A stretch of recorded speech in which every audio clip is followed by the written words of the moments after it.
Hi, I'm Radical Coder. This is Umbreon. And real quick, before we dive in, if you want to make sure this little dude stays fed and warm, drop a like, hit subscribe, and let me know in the comments what I got right, what I got wrong, or what you want to argue about. Let's go.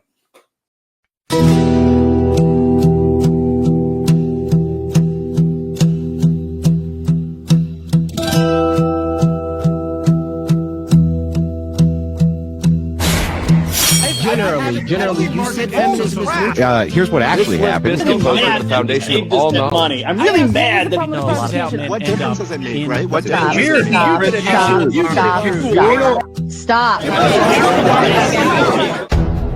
The deregulation of the industry is obviously going to cause more of that industry. And to lubricate the trust connection between people until they have enough. Yet we could still look at biological reality in determining who's a female, even if there are.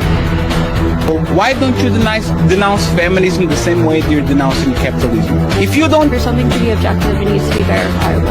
And you can't verify... If I make a claim as a political pundit, it is true that I definitely could be wrong.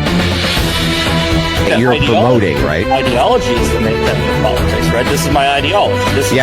So, 2015, anyone go back and watch the footage? The first GOP debate. Cool, Robert. Oh, dead? We're good. Very far, you said.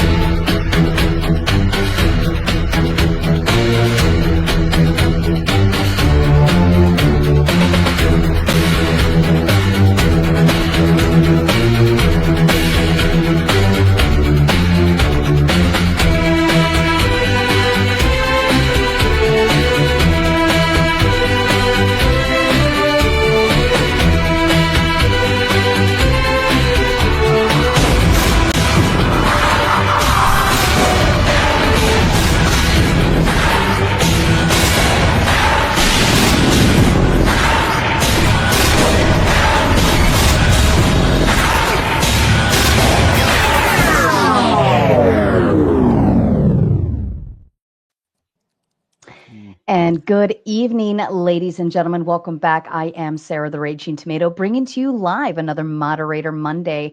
This evening, I have Ryan the Radical Coder, Ghosty 6 Hosty, Cleaner 409. I always wanted to wondered if you named it after the actual spray cleaner. And Paige, of course, our lovely Paige, joining us this evening. The question that is asked, or I guess the statement more so, is society should acknowledge, tolerate, and even accept female promiscuity. I'm ready to kick this off. Ryan, would you give your opening statement, please? Sure thing. Promiscuous girl, wherever you are, I'm all alone, and it's you that I want. Promiscuous boy, you already know that I'm all yours. What you waiting for? Oh, I'm sorry. That's the iconic song "Promiscuous" by Nelly Furtado. Look, I hate women as much as the next guy. Oh shit, I'm sorry, that's my diary. Okay. Before I get into the prompt, I want to take a moment to set the scene. We are having this debate just hours after the President of the United States called for an immediate evacuation of Tehran, a capital city of 9 million people, and issued escalating threats against U.S. cities led by political opposition. In a moment where human freedom and bodily autonomy are under global attack, we're here debating whether women should be shamed for having consensual sex. So let's get to it. The prompt tonight is, should society acknowledge and accept female promiscuity? And what's the alternative? Stigmatizing it. And what is stigma for? Well, we use it to disincentivize behavior. We label something shameful, dangerous, or undesirable, hoping it will go away. But here's the questions. Does female promiscuity actually cause harm? And just as importantly, does the stigma cause harm? Because this debate isn't just about the risk, it's about discomfort with women choosing sex on their own terms. Let's start with some data. Rangelova, I don't even know how to say this name, but Rangelova and Ong in a 2014 paper found that women who wanted casual sex and enjoyed it reported higher self-esteem, less depression, and greater well-being. Regret only showed up when the sex was coerced, unsatisfying, or soaked in shame. So the harm doesn't seem to come from sex, it comes from the context, from how others respond to women's autonomy. What about biology? Well, Galperin and friends claim that women regret casual sex more because of evolutionary reproductive pressures. But newer studies, like the Norwegian regret study, show otherwise. Regret isn't about ovaries or Stone Age instincts. It's about low sexual satisfaction and misalignment with personal values. If she wanted it and it was good, she almost never regrets it. So where does the harm come from? from how society treats women who have sex. In a 2023 hiring bias study, women perceived as promiscuous were rated less competent, seen as less trustworthy, and considered less hireable, not because they lacked any skill, but because they violated an unspoken purity rule. That stigma is costing women real opportunities. Now, where does this stigma come from? According to the economist Anki Becker, in a 2024 paper, the harshest anti-promiscuity norms come from pastoralist societies where men were gone for long stretches, and to guarantee paternity, they needed to lock down female sexuality. That control hardened into anti-abortion laws, modesty culture, mobility restrictions, and yes, even genital mutilation in some cases. Not to protect women, obviously, but to monitor them. And yes, some women help enforce it too. Intrasexual competition is women shaming other women to gain power in a male-dominated system. Right, Paige? You don't have to be a man to uphold patriarchy. You just have to be willing to police other women's freedom. And the consequences are measurable. One study found that perceived stigma, not shame, not risk, but just the fear of being judged, cut STI testing rates nearly in half for both men and women. So let's be clear, that shame is not protecting people, it's silencing them. Final words. Female promiscuity does not hurt women, punishing them for it does. If you care about health, dignity, or safety, stop defending shame, stop pretending that stigma is neutral, and ask who benefits from keeping women quiet, scared, and small. Because the danger is obviously not women having too much sex, it's a culture that punishes them for choosing it. Thank you, Ryan. Ghosty to you. Okay, so my opening statement covers some adult topics, so hopefully everybody in the chat can be all adults here about this, but the debate prompt states, should female promiscuity be tolerated, acknowledged, or even accepted?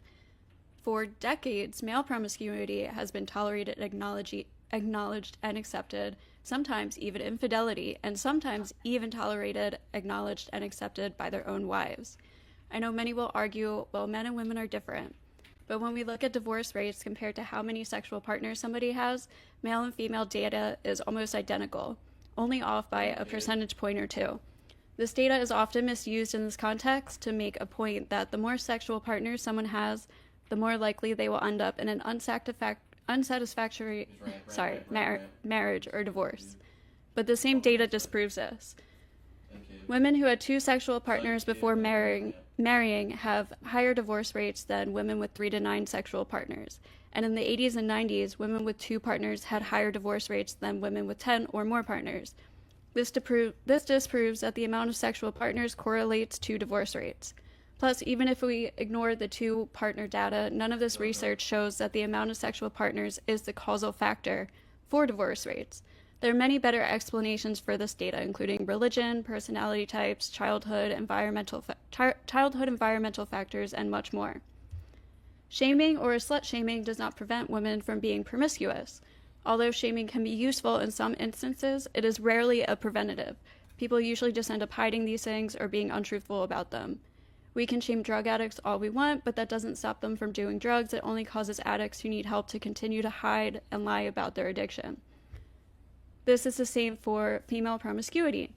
And this hiding or untruthfulness leads to all sorts of problems, such as confusion between men and women in certain dating circumstances. Women lie about their body counts or say no when they mean yes, causing a lot of confusion for guys, and sometimes leads to some guys always thinking no actually does mean yes, when really sometimes no just means no. But sometimes it's hard to tell if women feel too ashamed to tell him yes right away because she doesn't want to come off as too easy. Sorry about him in the background. There are a lot of other issues that come from shaming women's sexual freedom, especially in younger and inexperienced women and girls. Some women feel pressured to stay with her boyfriend after she slept with him just because society tells her she has less value now. She might feel worthless or used up after sleeping with one boyfriend. The likeliness of marrying your first boyfriend or first sexual partner is extremely low and should not be recognized as something normal or right. There's also the issue of female orgasms and how less common this occurs compared to men. Some men don't believe in female orgasms or even prioritize them. Women are taught to feel ashamed for experimenting with self-pleasure. Meanwhile, teenage boys are usually get a talk to learn how to flush it down the toilet or something like this, and it's totally normalized. A healthy sex life is critical to a healthy relationship, and this kind of unacceptance of female sexuality has been affecting relationships and marriages negatively for decades or longer. And yeah, there's a lot more stuff, but that's my opening statement. Thank you, Ghosty. Cleaner to you, and I did mute you just because the noise. You'll have to unmute. All right. Paige and I will be destroying our opposition by showing their support of the following societally destructive concepts during the debate. Populace-level behavioral modification, a concept of modifying a population's perceived less intelligent people's beliefs through usage of miswording rhetoric. An example, Cardi B says, "I am a strong, independent women." She uses women instead of woman, creating a subconscious push in a singular woman's mind to join the sisterhood hive mind in support of women. Single vector oppositional brainwashing, setting the prompt and then building evidence around the prompt that only supports the prompt while ignoring all credible sources that are against the prompt, or discounting those sources by saying, "I will have to research or read that evidence, study, or data later." Emotional dysregulation, not being able to control one's personal emotions, allowing clouding of judgment and the logical thinking processes.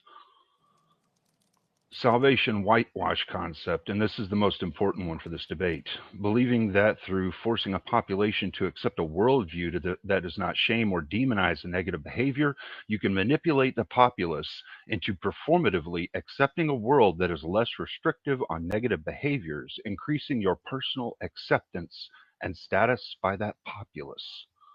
The concept of promiscuity is a strong correlate for behavior that has led to the higher moral superiority of women no longer being an understood norm for the general population.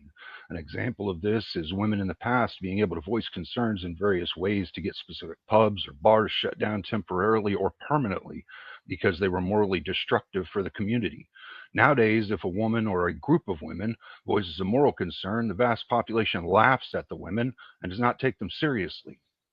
Female promiscuity enforces the objectivity mindset that women have no emotional or intangible value because they only see themselves as a sexual object.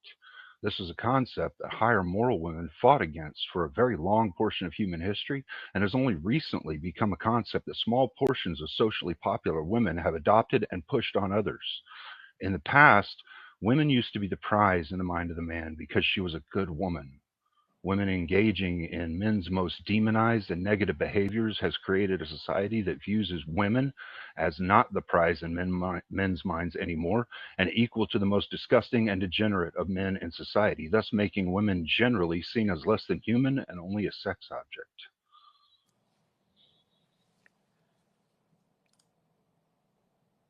You're muted, Sarah. Thank you. I apologize. Cleaner, I do think you're visually frozen. We could still hear everything, but yeah, it's okay. Don't worry. We'll figure it out. Paige, the floor is open to you. Alrighty. The prompt today is whether or not society should acknowledge, accept, and even tolerate female promiscuity. In short, my position on all three is a capital N-O. This is because doing so would ultimately lead, and does lead currently, to the extent this is true in modernity, to bad outcomes for society. Shocker. I will illustrate that the only people who benefit from female promiscuity are those who gain financially from it, such as those in the sex industry, or to be blunt, people who just want to see the world burn. We know statistically that since the popularization of promiscuity, in particular expanded access to the porn industry and formats such as OF, that loneliness is on the rise. And this is not just amongst women, but it is also amongst men. For instance, the men going their own way movement gained popularity initially as early as 2000, and it doesn't show any signs of stopping. This is because men have an intrinsic biological desire to, oh my gosh, secure paternity. This becomes increasingly more difficult when a woman has exhibited promiscuous behaviors, such as sleeping around, holding a roster, or being involved in the sex industry. The fact that a higher rate of female promiscuity is correlated with lower rates of marriage is hardly coincidental. There is also the matter of happiness in correlation with female promiscuity. We see this via former sex workers who make videos online about how their life now is ruined following their foray into the sex industry, and how now they are not only unable to have romantic relationships, but they also have what's called a public reputation crisis. For example, the former wife to Hugh Hefner and Playboy bunny Crystal Hefner, and her housemate Holly Madison, who have both been very public about their time with Playboy being a negative experience. Or Julia Fox, a now actress and model who was a sex worker as young as college, who has openly discouraged women from embarking upon the career. Generally, these women are not viewed favorably after they reach a certain age and are no longer in demand for the very thing they made their fleeting money on, or at the very least have deep-seated regrets which followed them throughout their life. I want to remind the audience that this prompt is about whether or not society should attribute these things to a positive outcome, not whether or not it is good for Sophie Rain that she makes $40 million a year on OF, or great for Bonnie Blue that she bought a customized Lamborghini recently. These are individualistic benefits and not applicable to the prompt. An individual woman's satisfaction as to whether or not promiscuity benefits her is not relevant to whether or not that promiscuity results in better outcomes for society. I challenge my opponents to bring forth any legitimate claims as to how society benefits from female promiscuity and why it should give female promiscuity the go-ahead, other than that women who engage with this behavior may feel less shame if we give them the go-ahead socially and are thus more likely to continue in their promiscuity, thus compounding the issue. That's my opening. Thank you, Paige. And as a kind reminder to the audience, we will get through our open dialogue at around 11:15. We'll move into closing statements. We will read and respond to all of your kind super chats. And then, of course, our favorite part of the evening, we will move into open panel dumpster fire where you, the audience, can jump on, ask your questions, and have some fun. Ladies and gentlemen, I leave the floor open to you. You want to start, Ghosty, or do you want me to dive in? I just wanted to respond really quick to something Paige was saying, and it had to do with your opening statement, Ryan.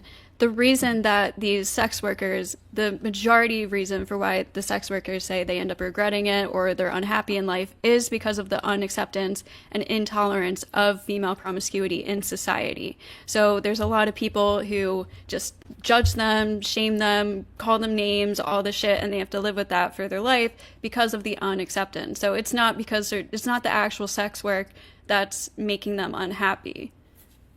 Yeah, and I'll actually piggyback on that because there's actually two parts to what I'm pointing out there, and it has to do with the social shame around people after experiencing or after like having sex, and also additionally whether or not they're like enjoying or consenting or like willing to do what they are doing in the first place. So a lot of sex workers also obviously have horror stories of being coerced into really disgusting situations, and that is obviously not going to make them feel very good afterwards either. So yeah, both of these are not attributed to promiscuity; they are attributed to men taking advantage of women and social shame surrounding it. 2 points on that, if I can start. Unless Cleaner, you wanted to go first. No, go ahead. Yeah. So just on the first point with respect to shame, so I don't think either of you are going to deny that sexual promiscuity is at an all-time low in terms of shame compared to what it was in, the 60s, the 50s, or, if we're going as back as far as medieval times when a woman's virginity was prized as like the one thing she had to have going into a marriage. Women that were, like, for lack of a better word, loose, were openly shamed around town, and it was a lot less common back then. I don't think that there is necessarily a bad thing about shame when it results to positive societal outcomes, which is, again, what we're talking about here. We're not talking about whether Becky feels a bit less, conscious of the fact that nobody's going around calling her the town bicycle in high school because she slept with 9 guys in her grade. We're talking about whether or not Becky ends up with a good life outcome after that, after people have been talking about her high school experience for most of her 20s.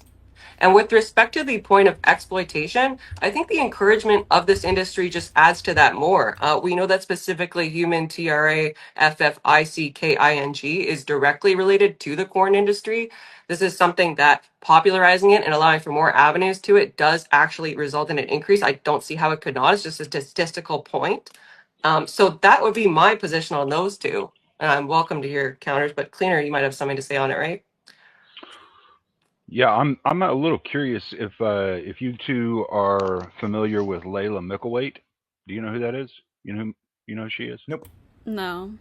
She's a lawyer that for about the past 6 or 7 years now has been trying to get all of the snafficking removed from corn sites.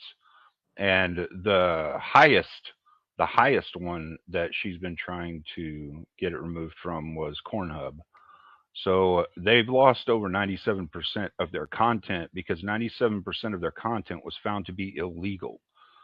And because of the promiscuity of women, the places that they put themselves in, they made themselves a lot easier to be targeted by these nefarious men that would do this, or women, whichever it is that's doing it to them.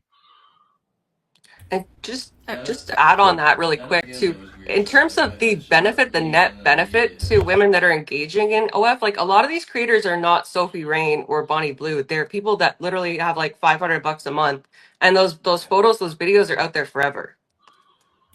Okay, Yeah, right. well, Are we saying that not all jobs have like consequences? You know what I mean? Like not like that. Also, the topic's not sex work, right?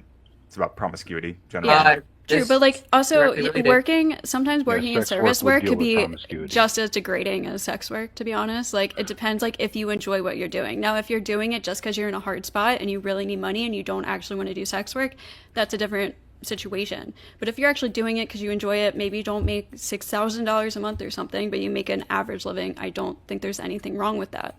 It's just like any other job, and certain jobs have certain hazards. So I don't know, like obviously we want to stop trafficking, but again, I don't think that has anything to do with female promiscuity.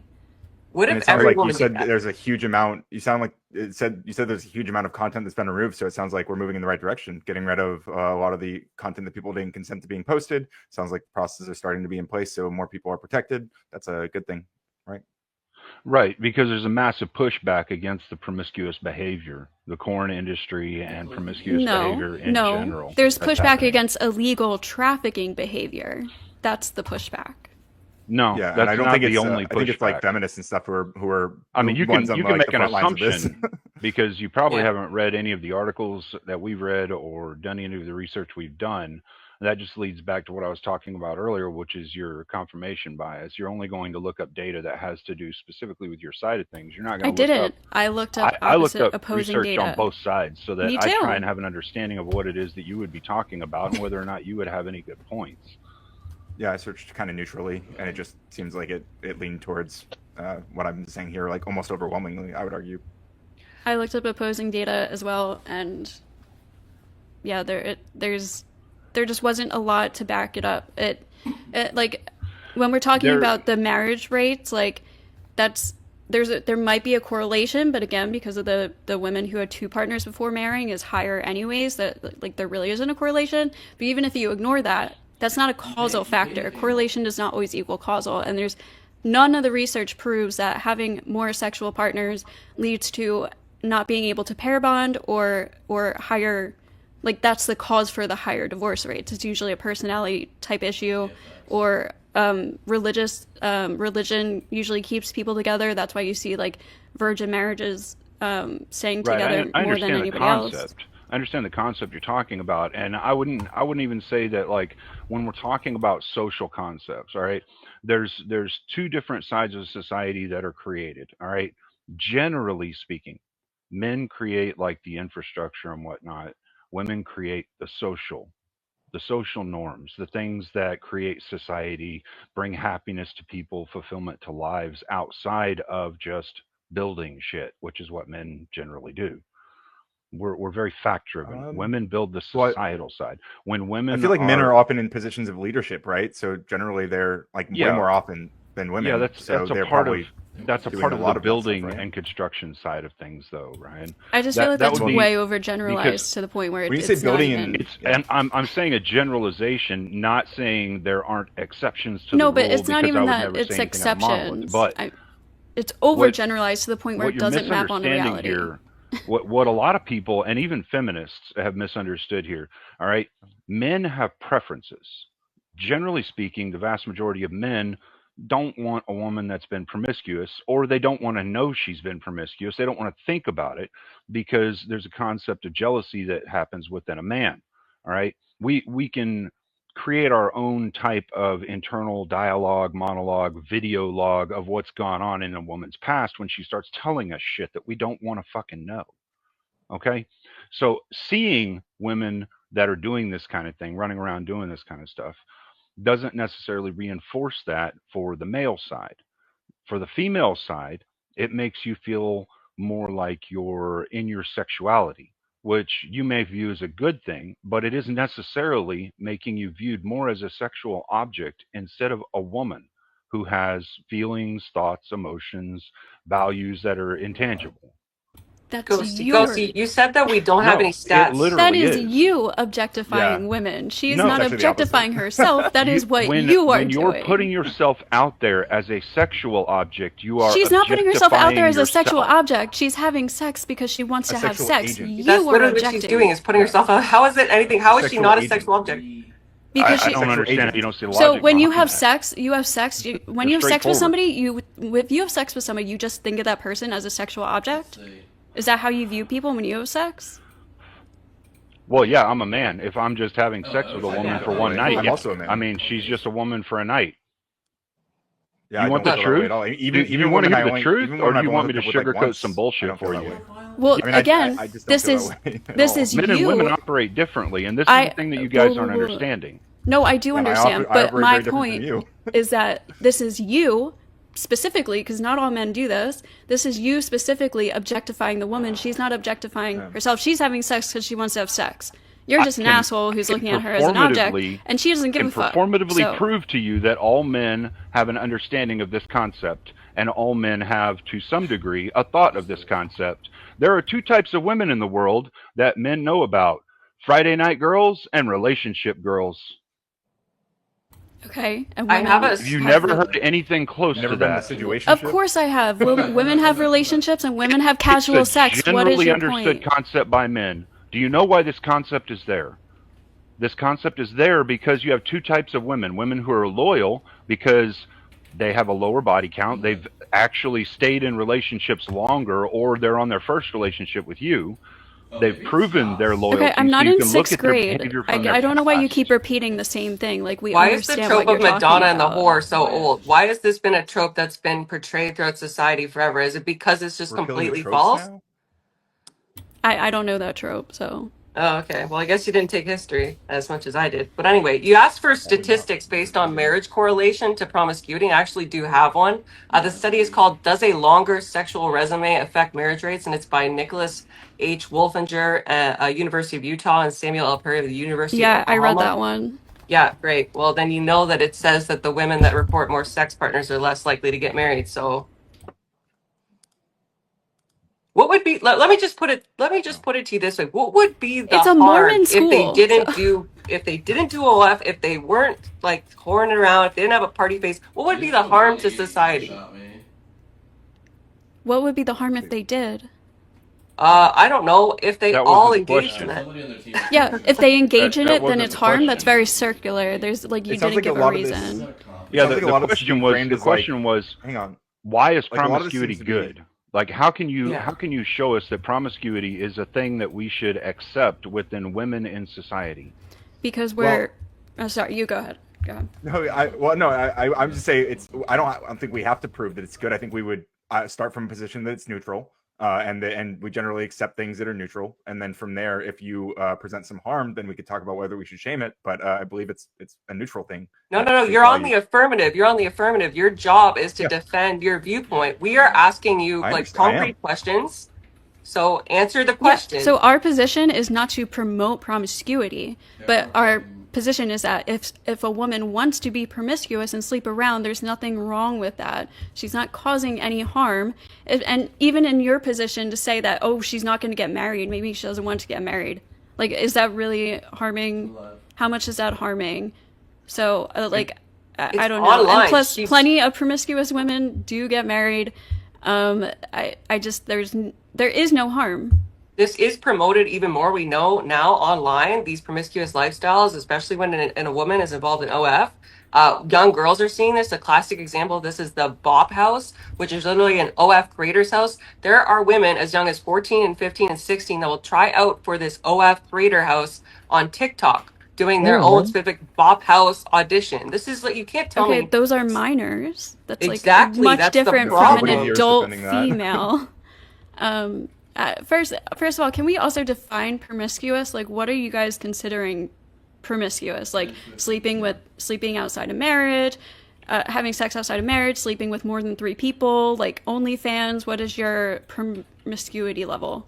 Yeah, because even like a lot of OnlyFans creators either just make solo content or have sex with like one person exclusively. So Still I skankery. don't know why they would count as promiscuous. Skankery. My definition is pretty simple. High body count, so like over 10. A woman who sleeps around, a woman who acquires a large amount of sexual partners in a short time span, i.e. 2 to 3 years. A woman who dates multiple men or sleeps with multiple men at the same time, informally called a roster, or somebody who sells her promiscuity online in any way, shape, or form. I would just sum it up with a simple: having or characterized by many transient sexual relationships. This would include the corn industry as well, by the way. That's why that was brought up. Okay, and again, so what is a direct harm? That they're not getting married, or they're buying Lambos or something? What? They're not. No, I'm not saying that they should get married, because I don't think secularists should get married. There's no value to it for secularists at all. There's no reasoning behind it. So what's the harm? There's tax benefits, but yeah, the tax benefits really aren't that high in court. Like when you look at the negatives, no, you're actually losing a hell of a lot more than you'll be gaining from a few extra hundred every year from tax benefits. If you have children with somebody, levels, it's beneficial to get married. There's like other benefits. No, actually, head of household can actually make more than a married couple whenever you have children together and you're filing taxes. So there's really no reason to get married.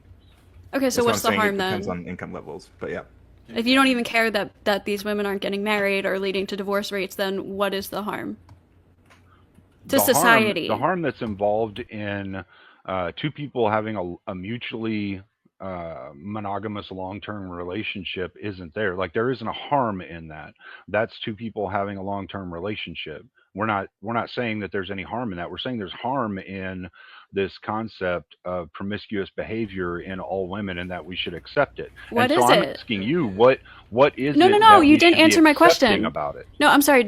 Respectfully, you did not answer my question. Yeah, no, I've actually answered it a number of times. You didn't. You just repeated back that this is harmful. Question, but I've actually given you the answer already a number of times. You actually haven't. You literally just repeated back. You literally, excuse me. You literally just repeated back that promiscuity is harmful. When women are running around, all right, when women are running around having sex with random people and they're not being selective in their process, they're not restricting themselves, they're not showing they have self-control, they're not showing that they value anything to themselves. That's what you think, and how is that harmful? Well, it's harmful because if you don't have self-control, you're showing future men that you don't have any self-control, and you won't be able to control yourself in a marriage, which can lead to all kinds of You just said you don't think secularists behavior. should get married. So how is that harmful? Yeah, I don't think they should. So there is no harm. I'm not the arbiter of all things law, and people will still get married. So we're going to reference this as if people are going to be married at some point, because that's what women want. Ideally, they should for the benefit of the nuclear. But let me just focus, because let's just assume we disagree, where we agree on that point, which we don't, by the way. There's also an issue just in terms of reproduction. So we know that women have a finite amount of time in order to have kids, right? Generally, a woman's ability to reproduce starts dropping off at 30, it drops off again at 35, then 40. By 45, it's pretty much impossible for a woman to conceive, and I have stats on this if you like this. When do you think that women are doing their most promiscuous behavior? Like, when do you think that that's occurring? Do you think that that's occurring before 45? In between 18 and 45? Or when do you think that's occurring? Yeah. Okay, great. Okay, great.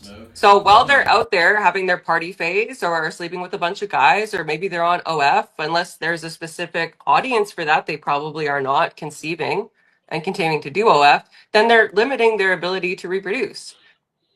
Is that not problematic? I don't see how that's limiting their ability to reproduce if they end up making a decision to settle down in the age of childbearing ranges, like, then they have a child, like, if they want to.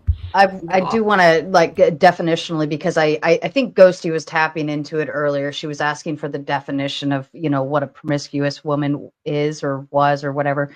And I do keep hearing OnlyFans being brought in.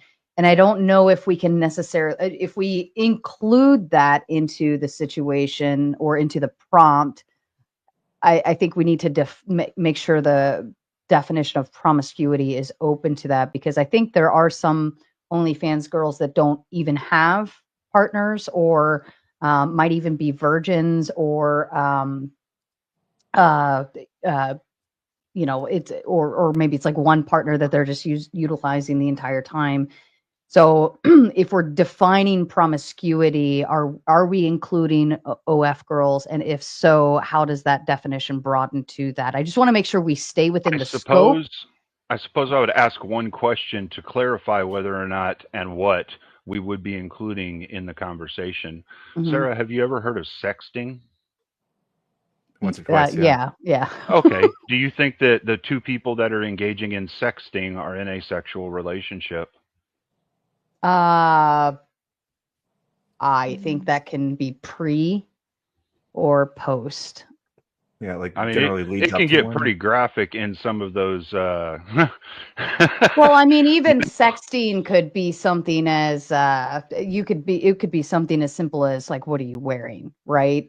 Right, But it can it could also be a matter of like sending dick pics too. So the or graphic boob level, shots or whatever. yeah, Right. and I think that can depend Pictures of my on wiener dog. Right. it's And subjective. would you say that when someone's sending like a graphic picture of themselves, they're in more of a sexual relationship at that point, because it's no longer just sending words, right? You're sending pictures of yourself to someone that's like, hey, look, this is my junk. What's yours? I still wouldn't necessarily say it's a guarantee that they're in a sexual relationship. Yeah, I don't think so. I don't think I'd call it that. Because I mean, even sexual intercourse is physical content, right? I would call it maybe a romantic relationship, So- like not sexual. Yeah, or like romantic, intimate. maybe. Well, Intimate, yeah, I would you're go with trying. intimate. See, the thing is, and the reason that I'm giving pushback here is because when we're talking about relationships, right, we're talking about the wider concept of men and women interacting.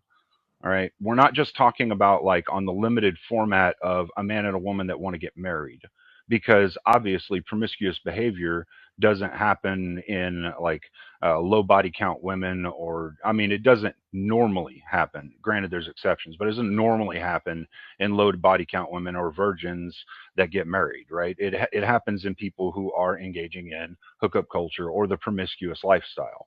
So you would say that a husband and wife wouldn't sext each other? No, I'm not saying they wouldn't. What I'm saying is anything that could be viewed as a relationship, which is a man and a woman talking to each other for a limited portion of time, getting to know each other, and then hooking up that night, never talking again. That could be a Mhm. relationship, albeit short term, but Yeah, still a casual. relationship. That's what you would call Right. casual sex. Right. Yeah. Yeah. And so whenever a cam model is chatting with her little viewership, or the viewership thinks they're chatting with a cam model or whatnot, they are necessarily getting sexual comfort from that person. And so I would classify that as a relationship of a kind if they're engaging in that. Like a parasocial one. Yeah, A I would say it's parasocial, yes, parasocial, but or still- even a business. but still a I would relationship. like Yeah, business. business. Yeah. Like a client Yeah. type relationship. Yeah. Yeah, Business it's still a client, or relationship. like the service is that, well, and I don't even think all of them interact with messaging back and forth either. I think that's a very specific like subcategory of OF.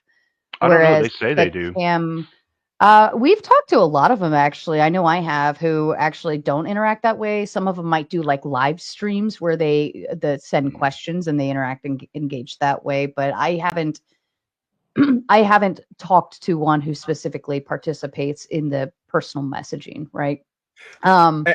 I feel like if I could reframe it a little bit, like I feel like what I came into this thinking we were going to focus on is like, you know, women choosing to have consensual sex with with people. Like, I mean, you if you guys want to talk about like OF and stuff, I mean, I guess we can go down that road for a bit, but I feel like most people, when we're talking about promiscuity, we're talking about the broader trend of like women feeling like they're not or I'm sorry, if we're talking about the shame and whether we should shame people for being promiscuous, we're generally talking about women, whether they should be shamed for going out and having casual sex or basically. And right. And I think Paige's direction was in terms of the influence, which I understand that as the influence, but I think the scope would be I thought it was like body count style too.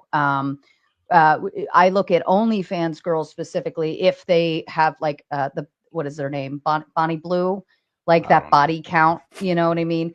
To me, that's an abnormality to the conversation, because I don't believe most women would be trying to do these high body counts and wouldn't be doing it for that kind of money. I would also say, like, even prostitution, I wouldn't include them because they consider it a job, right? They're not doing this casually in terms of like, I'm going to go out and have casual sex for fun tonight. Well, there's plenty of other jobs they could have taken, and they chose to take an easier, less socially accepted job because it was easier and it's what they could do. God forbid. Right, but I still think it stands outside of the scope of the. I just want to ensure we're within the scope of the prompt. That's all. Well, We can. I think if you give me a little leeway here, you'll see how Cornhub correlates. Mm-hmm. So I'm okay with it if Ghosty and Ryan are okay with it, right? I don't really care if Ghosty and Ryan are okay with it. I just care whether you're okay with it because you're the I'm mod. talking about the prompt specifically. Like, I came into it with the same intention as Ryan did. So I want to make sure if we're utilizing OF and Cornhub girls as the example, well, then that is I think that's the exception to the rule, right? I don't feel like they necessarily count in terms of the casual encounters. That promiscuity that we all as a general consensus would agree would be a girl that goes out to a bar and takes home a dude that night and sleeps with him. That to me is what the definition of promiscuity is. And she does that continuously. And that's her rules of engagement with men, right? Well, I also would consider the idea of ensuring, like, for instance, you could have a body count of 20 if you sleep with 2 guys over a matter of 10 years, right? So are we including a high body count, or are we specifically saying it's casual only? So do you see how the terms keep moving as we get through the concepts? So the OnlyFans and the Cornhub, I just want to make sure we kind of like push that a little to the side, and it doesn't exemplify the entirety of the argument. If that that's makes fine. sense. I don't really care to dive too far into that. The only reason I gave pushback on that was because y'all were saying it's not a relationship, and it is definitionally a sexual relationship. So, but what I was more pointing at was the fact that whenever women engage in promiscuous behavior and put themselves into the red light scene or even bars in general, they are necessarily putting themselves in a more at-risk location and at-risk environment, where there's a lot of snafficking going on that has been recorded and things have been done about it to some degree. However, there's a large amount of it that we haven't been able to do anything about in the world. There's still thousands and thousands of women that are missing and go missing on a daily basis because of this type of thing. And this isn't the only causation, right? There are other correlates to women going missing. Obviously, I'm not saying it's the only thing. I'm saying so just to respond to that specifically, the snafficking side, though, whenever they're getting taken from these locations that are like that, I mean, you have to see the harm in that kind of thing at a minimum. Sure. So what you're saying is that women who go out to bars and clubs are at higher risk, but that has nothing to do with promiscuity inherently, right? Like the women who are going to bars and clubs, many of them are not being promiscuous. Many of them are just going out to drink and dance, and many of them are going to hook up with people. So And I would also argue that the action of being promiscuous isn't the harm; it's the action of the trafficker. Let's talk about that point that, like, he's talked a lot, man. Right, but you're addressing a point, and I'd like to stick on one point at a time until we go through it, right? So you're saying that you don't think that women that go to bars or clubs or things like this are engaging in promiscuous behaviors, but women advertise themselves. Men go to start the conversations up. Women are going to advertise themselves. Granted, there is an exception of women. Like, there's a small portion of women that are going there for no specific purpose having to do with men. I have a question. But the vast majority are going there for promiscuous lifestyle behaviors. I have a question. So, given any given nightclub, any bar, do you think the majority of women are taking home a guy with them when they leave the club, or do you think it's a minority of women? Oh, I wouldn't say either way that I'd know either of those. Okay, well, you're saying you are generalizing. You're saying that the majority of these women are going to clubs to sleep with guys, and that's like the majority of they're advertising themselves to sleep with guys when they go to bars and clubs.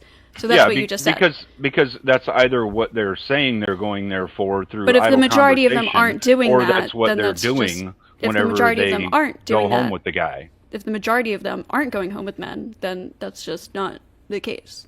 Okay, are you talking about the majority in one night? Hold on, Ryan. I'm engaging with this. So, Ghosty, are you talking about the majority in one night or the majority over time? Because there's a difference between the two, right? In a night, at any nightclub, if you go to a nightclub, are the majority of the women in that nightclub going home with a guy? So, right, okay, so you take like 100 million women, and let's say they're all going to the bar, and only 1 million of them go home with guys that night. There's 365 nights in a fucking year. You do realize that, right? Do you think they're going to a club 365 nights a year? 1% to 20% of the women go home with men that night, that it's not that bad, and they're not engaging in a promiscuous behavior. Okay, well, we also don't know how often. There's 7 nights in a week. There's like we don't know how often these women are going to a club. Like some women maybe go to a club once a year. Some go once a month. What you're doing is you're minimizing as much as you can using this misguiding rhetoric. No, I'm talking about reality. I already spoke to this before. No, you are. You're framing it as if that one night a week is all that women are doing, but that's not all they're doing. They continue. Women who engage in that behavior continue to do that behavior throughout the portion of a year. Again, I don't think the majority of women at nightclubs are going weekly. Doesn't mean the next night they don't. Again, the majority of women at a nightclub are not going weekly. That is a minority. A minority of women at a nightclub are attending on a weekly or daily basis. What is your stat? How often would you say is acceptable for a woman to be going home with a man and engaging in a promiscuous lifestyle? What is it that we as a society should be accepting as far as this is the number, right? If it's consensual, what's your threshold? If it's consensual, whenever somebody well, wants to. I think it'll be consensual. Sorry, consensual. What a word combo. I like it. I thought so. Consensual. I like it. It's official, consensual. I'll say 2 things. Number 1, you should engage with her point about it being consensual and whether that's if you're going to argue that's harmful somehow. I wrote it down. We'll get to that. Wait. Hold on. Okay, let Ryan go. Yeah, Jesus. So you should engage with that. But also, I think it's funny that you did this thing where you're accusing people who hold our position of objectification, and then you're talking about women going to bars and dressing up as advertising themselves. What do you advertise? You advertise products. These are people who want to look good. Yes, everyone you're wants to look good. I want to look good when I go out to the bar too. You're objectifying them by calling them products. You're showing they're objectifying you're themselves. saying you're the one who said the advertising. Hold on. Let Ryan finish his thought. I mean, you're proving my point. Go ahead, Ryan. I don't feel like I proved your point. I think that your point was about how women who are going to bars and advertising themselves, and I feel like the thing that people advertise is products. You're supposed to advertise a product, and so you're comparing women to products there. Not me. I'm not doing that. That's what you're doing by calling it advertising. You could say that a man who dresses up in a suit to go to a business meeting is advertising himself as a businessman or something. People just dress up. This is not how we talk about people. Yeah. I get what you're saying. Going back to what Ryan was saying, though. All right, this just goes back to that misunderstanding, the single vector oppositional brainwashing that you guys do. All right, so what you're doing is you're saying that we are the ones that are objectifying women, but we're not. All right, we are saying that they go to a club to advertise themselves. Women advertise themselves in dating. We're not That's saying you objectifying women. You said they're products. No, you did. They're women. I said they're women. You said they're products. He was making a comparison to what you were saying, saying that you are. Yeah, that's not what I'm saying at all. You're using misguiding rhetoric in order to try and frame something I'm saying in a negative light. But that's not what I'm saying. What I'm saying is they're women. They advertise themselves to get a man in whatever context they're wanting to get a man. I mean, all of human society understands this fucking concept. Right? I don't understand why you people keep trying to misrepresent this concept whenever we're having a conversation or a debate about it, other than trying to demonize us for not wanting to put up with your bad behavior. What are we misrepresenting? Ghosty, you seem like you've been to a couple... You performatively just tried to misrepresent what I was saying about women advertising themselves to men. as saying that they are products. That's not what I'm saying. I'm saying they're women advertising themselves. If you can't understand that concept away from products, you're literally showing that all you do is objectify women with this understanding you have. And so you're showing me why I shouldn't accept or tolerate or acknowledge promiscuity in women. Go An see alternative explanation. how could many be men that have we tried to buy you? Just a sec, Ryan. Just let me make a point, because there's been a Sorry, bit of Paige. back and forth. Yeah, I didn't realize you've been trying to talk. That's okay. Ghost, you expressed certain knowledge about like that scene. I'm just wondering, how many times has a guy offered to buy you a drink at a club? Like, very rarely. Sure. Okay, if I were to go into any major club right now, are women going to be wearing full-length pants and long-sleeve shirts, or are they going to be wearing mini skirts and mini dresses? Yeah, they're going to be like dressed Club wear, right? Yeah. There's a whole name, club wear. What does Yeah. club wear remind you of? I mean, does it look like you're trying to like show off certain parts of your body, perhaps trying to, I don't know, advertise? Isn't that weird? You're trying to look hot. Yeah, that's what. I know. You're trying to look hot. And men right. do the same thing. Yeah, guys do. Sometimes lots of men take their shirts off in clubs. Yes, they wear bling. They fucking show off It's their. about female promiscuity. Okay, I'd love to have another one with you about male promiscuity too, because I fucking hate that shit too. Yeah. Well, can I pose a question then? Does an outfit define a girl's sexuality? No. No, but it does define how she advertises herself and shows the world who she is.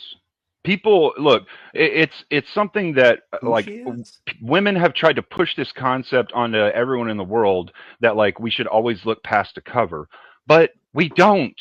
We're judgment machines. We're pattern recognition machines. We constantly see things and make a judgment call on it. You see a fucking shark and his mouth is open and he's coming at you. What is your first thought? Okay, shit, I might get bit. I agree with you that people It's a judgment call. I agree with you that we people do that are judgmental all day, every day. I agree with you that people are judgmental and judge off of looks lots of times. But again, I don't know what this has to do with the prompt. You're being viewed as doing promiscuous behavior, engaging in promiscuous behavior. Okay, that doesn't mean she right? is engaging in promiscuous behavior. And again, what is the harm in that anyways? And see, that's the thing that like I don't really give a shit to discuss right now. You're saying that we should acknowledge, tolerate, and accept it, and I'm not understanding why we should acknowledge, tolerate, and accept it, because like I've already given you a number of examples of the harm that it does to women and how it's devalued them. Do you believe in personal freedom? So when women of old, all right, long time ago, used to say that they had a moral objection to something, right, in their community. The community would do something about it. I mean, women and men both understand this concept. Men are terrified of this concept even today, because a woman can say that you're a PDF and there's a good chance that some guy on the street is going to shank your ass. All right? So women still to this day have a slight level of moral superiority, but it's waning. It's going away. It's not coming back. It's going away with the more promiscuous behavior. The less you value yourself, the less you show your value to higher value people in society. Are you saying the less generally society will value you, and the less they will value what you say. I don't understand. Are you saying that more promiscuous women are likely to? I literally said exactly what I meant. So, are you saying that promiscuous women are more likely to say that a man's doing something that he's not? I can't think of the word. That's not what I said at all. Well, what does that have to do with women's morality? Or you're just not making sense. I'm just being truthful. You're not making any sense to people who have an understanding of this concept, right? The concept is women used to have the moral high ground. They used to be able to say, hey, look, I know that I can't prove it, but this kid came to me and said that dude over there did something he shouldn't have done to him. And she was believed? Go give him a whooping or talk to him or something. Set this right. The guys would go and do it. And you know what? While it may have not always been right, it had the same stats the justice system has today. All right? We still have injustices that happen in the justice system. Okay? What does that have to do with promiscuity? That's what I'm asking. Because as the higher moral construct, you aren't a promiscuous lady. You are a lady. If you're not promiscuous, you are more valuable to men. What you don't understand is that men and women each see each other in the same or see women in the same light, right? Men and women both recognize promiscuous behavior as something that is a net negative for society. There are young women that want to fight that, socially high class women that want to push this concept because they don't want to be shamed for things they've done. And that's fine. They don't want to, but they're still going to be, because this is an understood biological fact from both men and women that women that engage in this are less trustworthy. They're less, there's a whole slew of data that my goes biology along doesn't with agree. this. What do I do? No, because you're 22. You don't have an understanding of what it is to be a man. Okay, 32. You still, for some reason, don't have an understanding of what it is to be a man, apparently. Is it possible that we just have different ideas of what it means to be a man? No. On a basic, maybe you've been misguided. Maybe on a you're basic locked in your old understanding, ways. I believe that on a basic understanding, all men could agree on a very short list of things that make a man a man. Such as, why the hell should I acknowledge, tolerate, or even accept promiscuity from females? Okay, well, I don't agree. So there we go. Here we are, man to man. We got this. We got a headbutt. You're not a man. You proved it. Okay, so continue the conversation. Explain to me why. Yeah, no, he just proved it. That's not proof, buddy. If you disagree with him, then you're not a man. So far outside of the scope. See this right here. What I just did is what you guys have been doing all night. All right, you're using misguiding rhetoric to try and shift away from things that you don't want to have a conversation about, or try and mislead people, right? So that's what I just did. What the harm is. I just showed you exactly what it is that you're doing. Yeah. You just haven't mentioned any harm. No, you're not brainwashing women. You're not approaching being You're going able in to circles, show us you're going why off society subject, should accept. You're rambling. You're not approaching, showing us why society should accept female promiscuity, why we should tolerate it. I have an answer. I have an answer. I have an answer. Personal freedom. Do you believe in personal freedom? It depends on the realm and the contextual understanding of the concept, the sub-concept. You don't believe in personal freedom as long as it's not violating somebody else's safety. I don't believe in unilateral personal freedom. No, I don't. Okay, well, I do. What are the limits? People overseas to make sure they didn't have unilateral personal freedom to come and bomb our buildings. Okay, I just said as long as it doesn't put somebody else at risk for harm, like violence. So, okay, so a promiscuous woman running around having sex with a lot of men has a higher risk of STDs. Does that necessarily put her future partners at risk? It could, but she doesn't have to. Yeah, go ahead. Yeah, well, I would say it could, but also, hang on. Maybe it could, but also, you already said it could. Importantly, right, so importantly, hold on. Let Ryan finish his thought. Jesus, man. So importantly, one of the things I brought up in my opening statement is that stigma actually reduces the rates of people getting tested for STDs. So actually, your position, which is that we should stigmatize this, is leading to less people getting tested, and therefore making it more likely that these people are going to spread those STDs. Stigma? Stigma? Like you go to your doctor and they do a test. Stigma. Yeah, and show me how stigma is less likely to do that. People wanting to get STD tests. Show me how stigma is doing that. Yeah, I'll post a link at the back. What stigma are you talking about? Stigma against being viewed as like a slut or something. Yeah. What, because you're going to your family doctor to get an STD test and they're calling you via phone to let you know whether or not you have to come in for a confidential meeting with your doctor? Yeah, being judged by your doctor, yeah. Being judged by your doctor. Yeah. Yeah, you're not aware of this phenomenon? No, I don't give a shit what my doctor thinks. I go in for medical advice. I don't care about his. Supposed to take care of you. I don't care about their sociological advice or their ethical advice or their moral advice. I go to them to get healed. That's their fucking job. That's what I pay them for. Psychologically, this affects people in this way. Whether that's right or wrong is a different thing. The fact is that it happens. Okay, show me how this is happening. How is it that they are being stigmatized or shamed in some way for getting an STD test? You're doing it right now. Yeah, so I posted a paper in the back from the conclusion of it. STD-related stigma may be an important barrier to STD screening for adolescents and young adults. Given the fact that most participants reported receiving an STD test during a routine health visit, it is unclear whether STD-related stigma may be associated with care seeking versus acceptance of STD screening at routine health visit. So it's little bit inclusive, but isn't STD testing part of the promiscuous lifestyle being lived responsibly that you guys are promoting here? Like, why would it be? Well, again, we're not. Again, we're not promoting promiscuity. True. We're just accepting it. Okay. But I would say if someone were to ask, if someone was going to be promiscuous, I would encourage them also to get tested regularly. Yeah, 100%.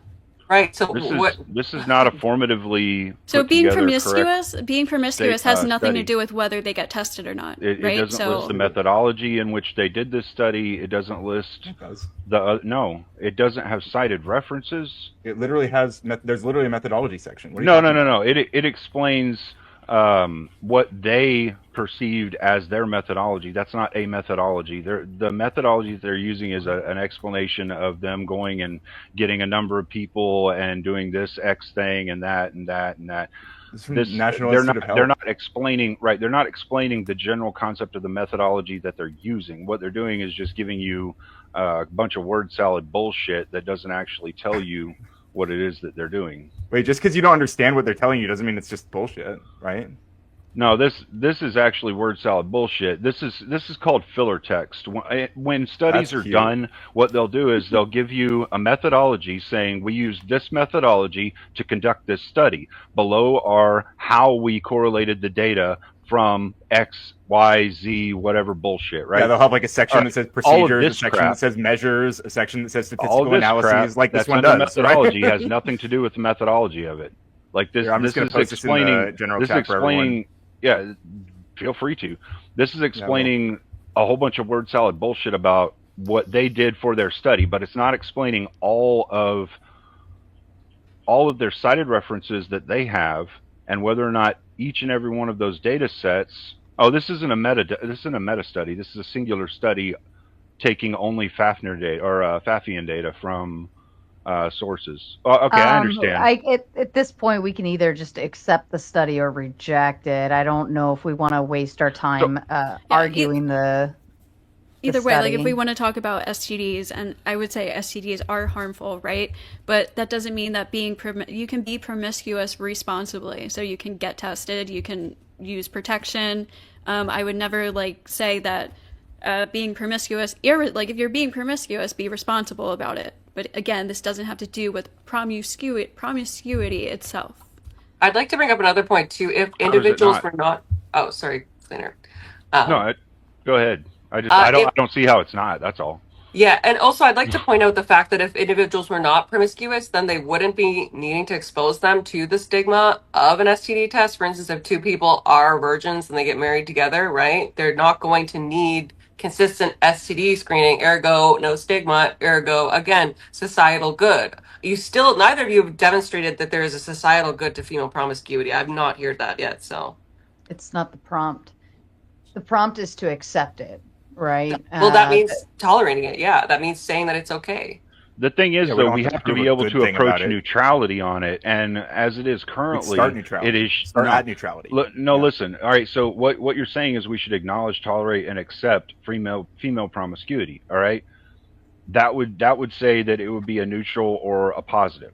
All right. What it is right now is a shamed concept. So what you have to do is convince us of a way that the shame is incorrect or the shame should not be there. Because if what we're seeing is behavior that we consider shameful, then you're going to have to show us why we should not be shaming for that behavior. That's what I've been trying to get you to explain all night. You're not giving us an example. And what we've been saying is that there is no reason to shame it because there is no harm that comes from it, and we also believe in personal freedom. We've already shown you how there's harm. We have asked you time and time again for the harm, and you just keep repeating it is harmful. Right, but you don't believe in unilateral personal freedom, do you? You don't truly believe that there's no harm because you agreed that someone who has more sexual partners is at a higher risk for STDs, and their future partners are at a higher risk for STDs. All right, so I mean, you're not you've already agreed to that, which is pretty much they can get tested, and most STDs there's no reason why we should go along with this. And I would also say that in my opening statement, not all STDs are curable. I said most. Sorry. Yeah. No, not most.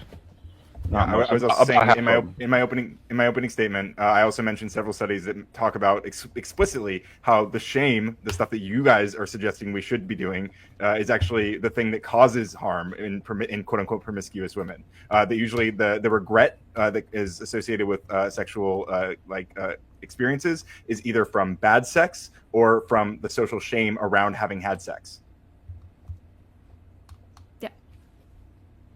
How is it a bad thing to see? The thing is, I'm still not like, you're not giving me something that actually matters as far as how Well, you don't care about whether is women a regret having negative. sex, right? I What guess. you're saying, all you're doing is saying, oh, shaming women is negative, but Yeah, you're it not is. telling me how.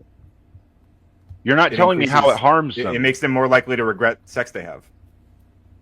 Okay, and But how is that a also, bad like thing? I said in my opening statement too, Like, it leads to if they're running confusion around between being men and women. promiscuous, and as a society, we understand that as a negative behavior, and we shame that. Why should we not? All you're saying is because it makes those few women that are doing it feel bad. Well, good. That's what shaming is supposed to do. So what you're telling me is our tactic It is also working. doesn't disincentivize behavior. It's I'm not not saying working harm. because it's not working because it's not preventing it. It's just keeping women from hiding it does. and It lying can help about prevent it. It can very well help prevent It doesn't prevent it. Oh, I can tell you right now, it does. At least. We can shame pedos all we want. Does that stop people from being There are that? different No, levels it of doesn't. social shame. You Can we understand shame that, right? drug addicts? That doesn't stop people from doing drugs. We can slut shame all we want. People are still going to do what they want behind closed doors, and then they'll just lie to you about it. Do you understand the different levels of shame that society uses on people? You understand there are different levels of it? Yeah. Okay. Some shaming can be understand, good in you certain understand that instances. on the most extreme levels of social and judicial shaming, people get executed. That's a law. Yeah, it's judicial shaming. Okay, It's if still you want shaming. to, if you want to consider that as shaming, sure. I do consider it as shaming. We're telling you, you did something wrong. Bad. Go die in the electric chair. More along the lines of like law. I think it's more for justification and making things right again. I don't know if it's necessarily shaming. Shaming would be like. I don't think it's always about making things right, though, Sarah.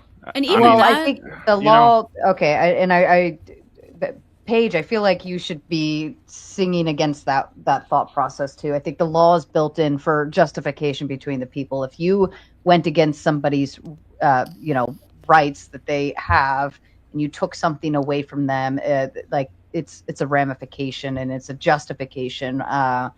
Just the same as like paying somebody back, right? Well, I don't know if it's necessarily shaming. Shaming would be like public scrutiny of scrutiny, right? So like when telling we them you're bad. televise the fact that we're executing a guy who's on death row for doing a bad thing. Yeah.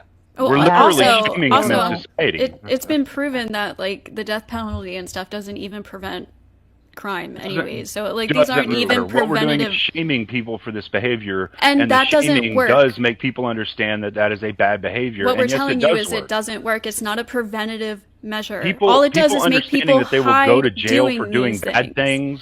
Yeah, so does they kill work. somebody and they try to hide the body. That's what happens. Just a when you have second. the Let death me, penalty. because Sarah directly encountered me on this because I do have some experience in this. So there's two components, right? Obviously, yes, they're in the civil litigation system. The point is making somebody whole monetarily. When we're talking about the criminal justice system, there's two components. Yes, there is justice in the form of incarceration or in lesser offenses, things like community service or weekend jail, but you cannot deny the fact that in and of itself, the punishment does have a correlation to shame. You are a felon for the rest of your life, or maybe if you're seen, picking up trash as part of your community service, people can see that, okay, this has been an offender to society in some way. Yes, there is a justice element, there is a penal aspect, but there is also the shame that accompanies that. It's undeniable. Would you consider that shame to be the law in and of itself, or would you consider that to be public view? It's two parts. It's the law telling the person that it's wrong, and then people generally like look at felons or people that have been sentenced to criminal punishment in a negative light. It's just a matter of fact. People have difficulties getting jobs if they're a former felon. Oftentimes, in certain circumstances, they're labeled and put on a list for all of their community to see. There's definitely a public shame element to the prosecution of crime. So we could talk about prostitution. And we could, we could even go so far as to say that to some degree, human beings created the social concept of law and order because of shame, because of things that were societally destructive, things they wanted to shame in society. So the whole concept of justice, law and order, all of these things are because of us seeing a net negative in society and wanting to shame that behavior out of society. We want to prevent that behavior. Yes. We want to hold people accountable for that behavior. Yes. Yes, by saying you're a bad guy. Or by like giving them a fine or something. It's not just about making them like feel like a bad person, but like I guess incentivizing behavior. Whenever somebody goes to court for, I don't know, a speeding ticket, let's say, and they go to court, they have two options. What are their two options to plead to the judge? Guilty. Guilty or not guilty? Guilty or not guilty. Guilty is a shaming concept. You're guilty. It is a shaming concept. The whole construct is about shaming people who are doing bad behavior. I think that's like a bit of a stretch, but yeah, It's to getting say to the that. base of it. Well, hold on. I think because you're adding a word in here, and the word is the intention. The intention of the law is to shame, and I don't know if that's. I wouldn't agree with that. So I want to make sure the intention is to like mitigate this behavior to a minimalist, if at all happening concept, right? It's we're trying to get rid of a behavior that's bad in society. Society said this is a bad behavior. And so one of the forms of shaming that we have is to remove someone from society, and other people see they are removed by telling them they are guilty for something and putting them in a jail. Yeah, away from society. The reason they are being shamed. Granted, they're having an extra level that's added to it through the judiciary process. The judiciary process, though, is an extension of the concept and understanding of shaming people for bad behavior. But the reason we need jail and laws and stuff is because shaming alone doesn't work. Just saying this is bad and society is going to look down on you if you do this thing doesn't actually prevent that behavior. It might feel like a super manual, like to when you're saying it doesn't necessarily work, or it isn't the only thing that works, right? What I would say is that it works to some degree, and it works in large degrees with some people. Can you give like an and example? Small degrees in others. Okay. Can you give an example of how shaming is used as a preventative measure? Sure, absolutely. My son tries to touch the stove, and I say, "Don't do that, dumbass. That's hot." And he goes, I'm stupid for trying to do that. It's hot. I won't do that again. I don't think that's shaming. You're not making that's him literally shaming. You're not the dumbass making... part is probably, I guess shaming. If you're calling him stupid and making him feel like a lesser person for touching the stove, then that would be shaming. But if you're just teaching him... do that to each other all day long, every day. That's what we do. That's how we construct our reality and understand our safety procedures and what we should and shouldn't do. Okay, so does that prevent? Of course it would. Yes. Kids look up to their parents. No, but you're not calling your kid. You're not like shame. You're not being like, "Wow, you're so stupid. You're an idiot. You should think lesser of yourself for touching the stove." That's not demeaning to him. You teach him that this is going to hurt you. Between demeaning someone, that's not shaming. In the moment, shaming them in a way that makes them remember it. That's not shaming. Yeah, it necessarily is. They're ashamed of their behavior. That has triggered shame in them. They are ashamed of doing that. Like they associate hold on. We're so far off. Hold on. You haven't even Hold on, Cleaner, because I you keep just saying so much, and I'm not picking on you. I swear. I just want to make sure we really clarify this stuff. Shaming a child for bad behavior, I don't think would be like if they touch the stove and it's hot and you say don't do that again, right? That's correction, and that's a teachable moment. To shame them, like you would have to be ashamed that your child is a dumbass, right? I would have to be ashamed of your behavior, and usually that requires like a public viewing, right? I'm ashamed of you being such a dumbass, but I don't. It doesn't always require public. I don't know if it can be one-on-one between two people. And this is actually shown. A husband and a wife may shame each other for things that they consider the other one doing that are bad, but not share that with the public because it's their private life. This is shown like sharing. It's the like shame. Like Japan takes shame to a very, very high degree, right? Yeah, like they take it to an extreme example. I agree. Yes, you have shamed your family's name. You have shamed who we are, and I think that. I don't you think guys have shamed the debate. Yeah, I think you're taking they've only been shame talking in a about different. our concept of shame and saying that it's a bad thing to try and prove that we should accept female promiscuity. And the thing is, they haven't given me a reason to say why shaming these people is bad. If a majority of society doesn't want this behavior to happen, then why should we not shame it? How do you know it's the majority of society that doesn't want this behavior to happen? And even if they did, what we're saying is it's illogical.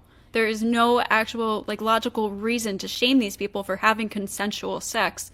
There's plenty of logical reasons. Again, you haven't given any, except for STDs. That's the one example.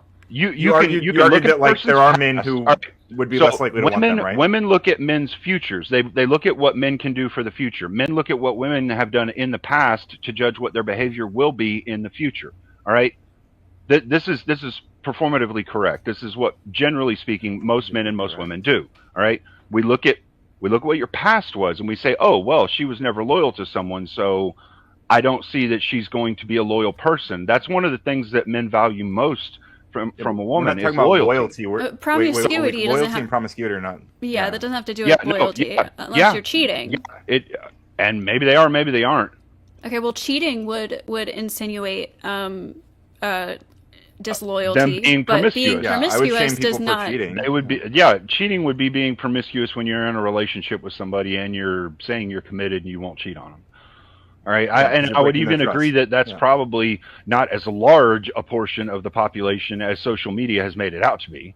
However, that is still a significant portion of the population. When you're even talking about 20% of the people, 30% of the people cheating on people, that's horrible, isn't it?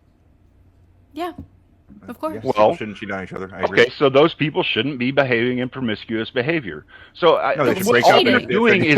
you're doing is accepting points that I'm saying we should shame for promiscuity. You're not telling me why but we if they're outside of yet. relationship, if they're outside of relationship, you haven't given any good reason to shame them for that promiscuity. Yeah, because I already explained to you that, like, when you're looking at someone for a long-term relationship, you're looking at their past behaviors, their past relationships. If they've never been in one, then you have nothing to inform that from, and you spend a little longer time with them, getting to know them, and building that trust level with them. However, if someone has had a large number of very short, nonchalant, bullshit relationships, one-night stands, things like that, you're going to have less of a belief that they will be loyal because they've never shown that they're capable of being loyal. They've only shown they're capable of sticking around for that night. So would you assume the same for men who have absolutely yeah. Okay. So I mean, there's some women that, like I said, I'd love to have the men conversation with you too, because I think and this is the thing that I said in my opening was, what's going on right now is people are trying to tell women it's okay to do the most demonized and morally destructive thing that men do, that other men, good men, look at them and say, you're a fucking degenerate for that shit. You shouldn't do that. That is devaluing the women you're doing that to. That is making them a sexual object. But again, that's you doing only that. looking. No, you are the person taking they're only value. looking at them as a sex object. No, you are the person taking away value from that person. I'm not. People can have casual sex and still value that person. I'm not taking the value away from anyone. You can have a one-night stand and have a good time, respect that person, think they're really cool, but you're just not looking for a relationship. Like, it's not always like this, like, just, and some people do that. They just and you're a Friday night chick, not a relationship chick. Okay, men but understand this concept. If you are saying that woman has less value now because she's a Friday night chick, that is you devaluing her. So that is you saying she has less value. To happen. Yeah. She's devalued less value to you, not less value. No, she has, yes. Okay, so when we're talking about value, I'm not saying she's not a human being. What I'm saying is, as far as a relationship, a long-term relationship with someone, whenever a guy goes into a long-term relationship, he looks at the value of a woman, all right? Judgment calls create value.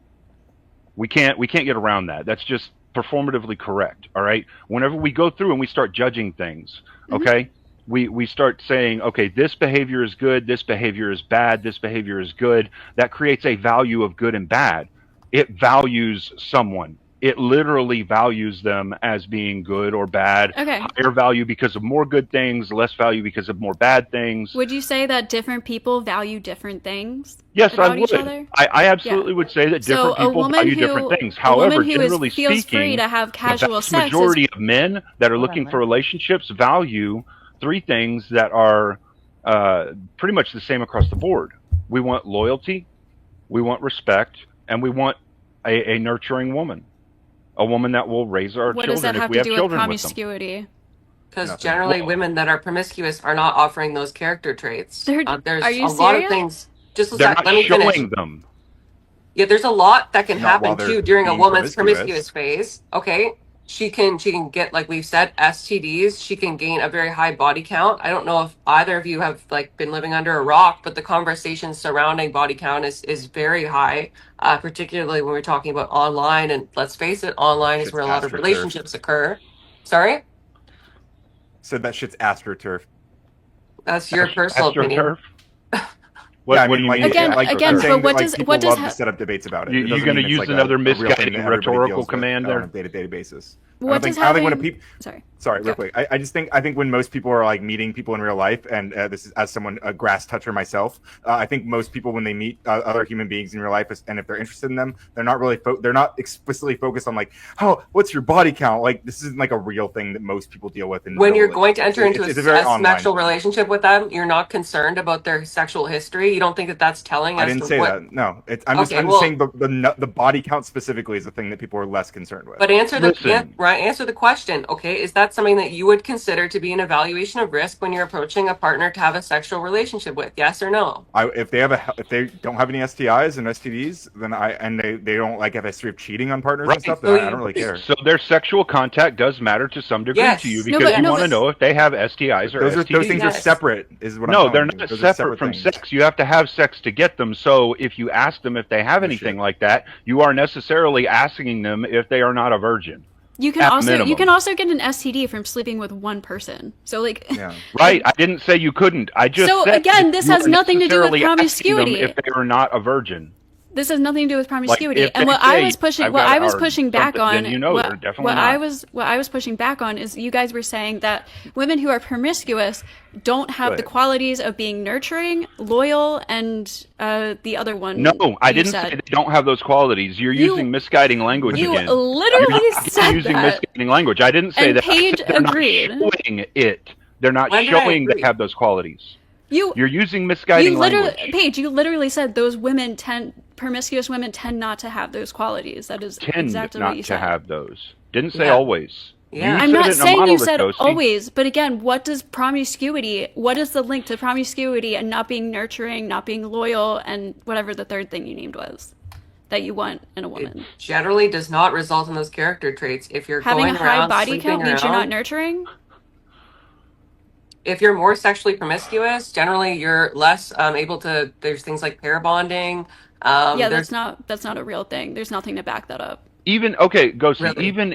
Really? Even there's if nothing to back women up that who have sleeping with people means you can't pair bond or be nurturing. capable of being nurturing. That still doesn't say why men should accept women with high body counts. You're still not giving me any reason to why we should accept promiscuity. If you don't want to date a woman who has a high body count, that's all you, dude. I don't care. I'm not judging you. Wrong too.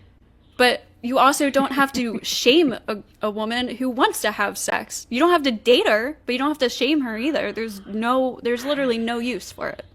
Yes, there is. The usage is the more that we shame people who run around and do things that we don't view as good, the less that thing happens. That's not true. They just hide it and lie about it. It absolutely is. No, shaming We've already is not proven that with the justice system. That is giving a consequence. And even the justice system doesn't prove that. Even if we take the justice system out of it, all right? people shaming other people for bad behaviors does work. We know this works. We know this concept works because as we raise our children, hold on, you're Ryan, asserting it's bad behavior. We don't even agree it's bad behavior. Hold on. I'm answering what Ghosty was saying. As we raise our children, we do shame them for things that we consider bad behaviors. We do encourage good behaviors in them. All right. So this concept does work. You can't tell me it doesn't. It does. It doesn't, and you haven't proven that it does. Well, right now, for instance, I saw a statistic this morning from World Visualized, and on the list of world's most revenue efficient companies, OnlyFans is at the top with 37.6 million. Apple is below it at 2.4. Microsoft's below it at 1.1. Amazon's at that at 0.4. These are people with legitimate jobs that are not encouraging promiscuous behavior, and yet they're exceeded by OnlyFans. If that doesn't tell you that we are not shaming people enough for promiscuity, I don't know what does. That doesn't say anything because these users on OnlyFans and cam websites, they're anonymous. So all those people who watch the whatever podcast and are slut shaming, they go and subscribe afterwards. Like they're just lying about it. All do that. I'm not saying they all do it. That is like you just said they all do it. You just said they all do it. But I know what you meant. I'm sorry, but I'm sorry. Everyone knew what you meant. Even cleaner knew that he's pretending not to. People use. It's how you speak. Continually use misguided language to try and paint things in a negative or positive light based off of what they want. Also, just having the whatever podcast have like 10,000 viewers every night or whatever is just a factor to show that we do still slut shame. Like these shows, all these red pill shows are super popular because men love to just shame women for being sexual. No. See, you're conflating two things there. You're actually conflating two topics, okay? Yes, there is a small portion of men that watch that want to see whatever kind of bullshit goes on between the debaters that are happening, right? But there's a lot of guys that actually watch that because they just want to watch a dating podcast and see what women are saying they want in the world and whether there's any women that are out there that are worthy of them. You see this whenever men send in super chats saying, "Hey, chair 1, 2, 3, 4, 5, I fucking love you. Here's my IG. Hit me up." Yeah. I mean, how many relationships has Brian even been in? Like, does that guy have a history of? I don't know, and I don't give a fuck because that's not what we're talking about. If you're talking about guys going there for we should accept female promiscuity, and you're still not proving it. Okay, so when I talk about the topic that we go down, I'm in trouble. You haven't been able to give me. People have been slut shaming me in the comments tonight. Point. Yeah, and they don't even know my history. Hold on. I think kind of the goal. And I won't speak on Brian's behalf, but I think based on what I've seen as part of the goal is to kind of add that slut shaming factor into the whatever show. It's there. It's very in your face. It's very consistent. You know what I mean? And I think that's just built in. And I think it's sometimes trauma. Yeah. Right. I never said it wasn't to a degree. I never said it wasn't to a degree. I even conceded that yes, a small portion of men call into the show for nothing more than just to shame the girls. However, there is another portion of men that calls into the show or super chats, whatever the fuck you want to call it, just to simp after the girls because they like some of them. Some of the people just send. But see, this is the thing, right? What they're doing is misguided language yet again, misguided rhetoric. Most of the donations are shaming them. If you've ever watched the show, you know this is true. Not most. Cleaner Crew doesn't watch the show. No, not most. Are you kidding? Not most. No. Yeah, not definitely most. It is overwhelmingly most. Almost all. Like literally almost all. It is You're hard using to misguided rhetoric yet again. I'm not. Like literally pull up the whatever podcast chat and find me one nice comment about the women. Just one. There's thousands of them. Yeah, there are thousands of them. Hot. Well, chair 2 is has you a nice obviously never watched it. They're not gonna bring you on page. I have watched it. I don't want to go on the whatever podcast. Well, then I mean, there's like I don't think there may be like 1 or 2 episodes that there hasn't been a nice comment about one of the ladies on panel. There might be, but generally speaking, one out of literally a constantly running chat with 12,000 people is not proving your point. Let's take it back. Let's take it back because I don't want to make the show completely about whatever. Bring me on, Brian. You can pull it back to promiscuity, but then it got derailed back there. I know. That's why I'm going to bring it back for everyone. I wanted to tap into the idea of, if anybody wants to dig into it, you don't have to, but the idea of privacy behind closed doors. The government, especially since we're talking about society, and society is where like we build into our government, right? So I wanted to bring it to the idea that privacy behind closed doors is a constitutional right. Like you do whatever you want behind closed doors. The government has no right to interfere. Therefore, that should be reflective of society. And what you do behind closed doors is also so long as you're not harming somebody else's rights or impeding on the laws, doing illegal things, so on and so forth. Otherwise, the government says, we don't care, do whatever you want. Does anybody want to chime in down that route? Since it's, society should acknowledge, tolerate, and even accept female promiscuity. I would say legally, there's nothing barring that. Paige, I'm not I know saying you're there very. is. Yeah, I don't think there is because it's outside of the societal scope. I mean, look, my point is from a Christian worldview. I think that it should be like those sexual acts should be between a man and a woman who are married. The Bible tells us this is fine, that we're to give our bodies to each other in marriage. I don't think that you should be having, like orgies at your house without anybody knowing. I think that that's really degenerate. I don't think we should be encouraging that in any way, shape, or form. But the fact of the matter is the prompt is about society. And in my view, as long as they're not broadcasting that, that's outside of the societal lens. So I don't see I wouldn't even have the opportunity to shame it because it wouldn't be obvious to me. Yeah, So the concept of what's happening behind closed doors and whatnot, like if a woman isn't telling people what she's done, then no one knows. But to some degree in society, people do see behaviors. They do see, like, your friends will see you go home with a guy whenever you're at a bar, or your friends will see, you're like one of your friends, you'll go home with a girl. I mean, what's happening to some degree, right? It doesn't necessarily mean you know all the ins and outs and all the gory details that you don't want to really fucking know. But it why does should we mean shame that, them for it? and I'm not saying that you know every single one, right? I mean, I wouldn't say that. But why should we shame them for it? And this is the thing that the conversation isn't about. The conversation Not is about about why why we we should shame should them? accept it. See, you keep trying to turn this thing around as if we're What the does ones it mean with the to not affirmative accept it? prompt, What does it mean to not and accept it? we're I'm not. sorry. What would that look like? What does not accepting it look like? See, here's the thing. I don't have any reason not to shame this type of behavior. Currently, I don't have any reason. You haven't given me one. What you've done is you've given me a reason that is based on your feelings or your thoughts, and then we've gone through it and deconstructed it and refuted it completely. You haven't given me anything that's logical that says we shouldn't. So it's actually quite logical we to shouldn't say shame that people. We should so it's accept actually female promiscuity. You haven't given whenever me you're anything done. that says Whenever you're that. done. Okay, so I would say that it's quite logical actually to start with a neutral outlook on a behavior and then to decide whether or not it's a harmful behavior by some metric, which you guys have failed to do, except for that like some men might not want them, which is fine. Those they probably don't want those men either. Some men, not some men. The large portion of men in the world want a loyal woman. And what they don't see, you have no evidence these women are disloyal. Right. You don't have any evidence that they are either. So that makes it illogical to assume that they are, right? Well, there we go. We're neutral. We don't have either. So what's the reason to shame them again? Like there is no reason to believe that somebody who sleeps around is more likely to cheat than somebody who hasn't. Disgusting. So once you move to a neutral ground, then you get into preferences. All right. When you create a neutrality, you get into what preferences are after that. The preferences of men versus women, right? Yes. Or I mean, aggregate, yes, I guess. But like, right. Yeah, I'm not saying monolithically. I mean, there's going to be other things that'll inform your decision-making process in your partner, right? But majoritatively, it would be preferences. It would be your preferences.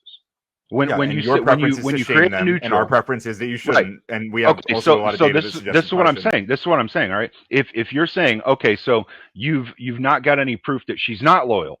Well, we don't have proof that she is loyal, but we do have proof that she hasn't shown loyalty to the guys that have been in her life before.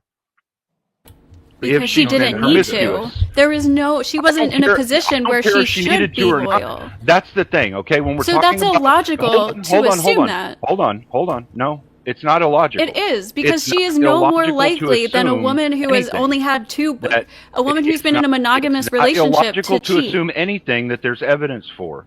All right, you see evidence of her not showing loyalty, therefore you don't know if she will be loyal. That's what you can take away from that. It So does creates she prove that you wrong after she gets it in a creates relationship that and is loyal for negative long, like bias a in year your or two? mind.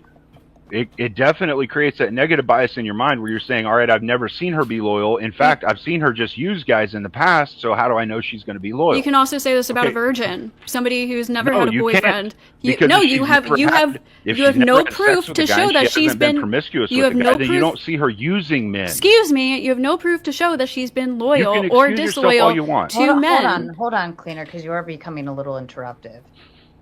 You have if a woman is being promiscuous and she's having casual sex and that guy is not expecting her to have a relationship with him, that's not showing disloyalty.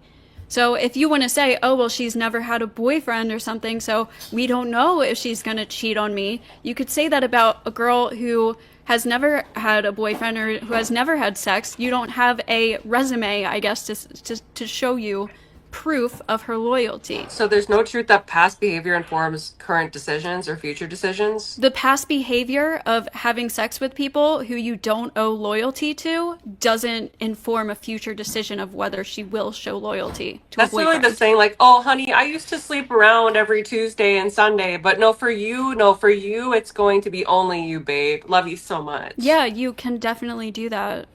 You don't think that some people, you can be promiscuous and then have a monogamous relationship and settle down with somebody? Do you think that's like a foreign wouldn't concept? trust the person as far as if they were like, I have a body count of 100 and just 3 years ago I was going out and banging a guy in my case, banging a girl, every Tuesday and Sunday. I would be like, because okay. of illogical assumptions. Like, there's literally no reason to think that. It's a statistical proof that people generally engage in similar it's very hard for a leopard to change his spots. I'm pretty sure you heard that. It's really not. Like, people can be in relationships and then not be in relationships and be in relationships. Like, this is very normal. People are usually serial monogamous, so they're with one person for like a long period of time. That's the normal for most people. But people can go back and forth between these things. People can go back and forth between having casual sex and being in monogamous relationships very easily. It's literally not. It's not like changing your leopard skin or whatever. Right. They can, and we see them doing that, and say we don't want to fucking marry them because we see that behavior, and they've proven they're not loyal. You don't have to marry them. No one's asking you to marry them. That's not proof of being disloyal, though. But see, this is She's the not thing. being disloyal to anybody. Whether or not it matters whether I want to marry him or somebody else. We're talking about whether or not we should accept this belief of female promiscuity, like females running around and being promiscuous all the damn well please.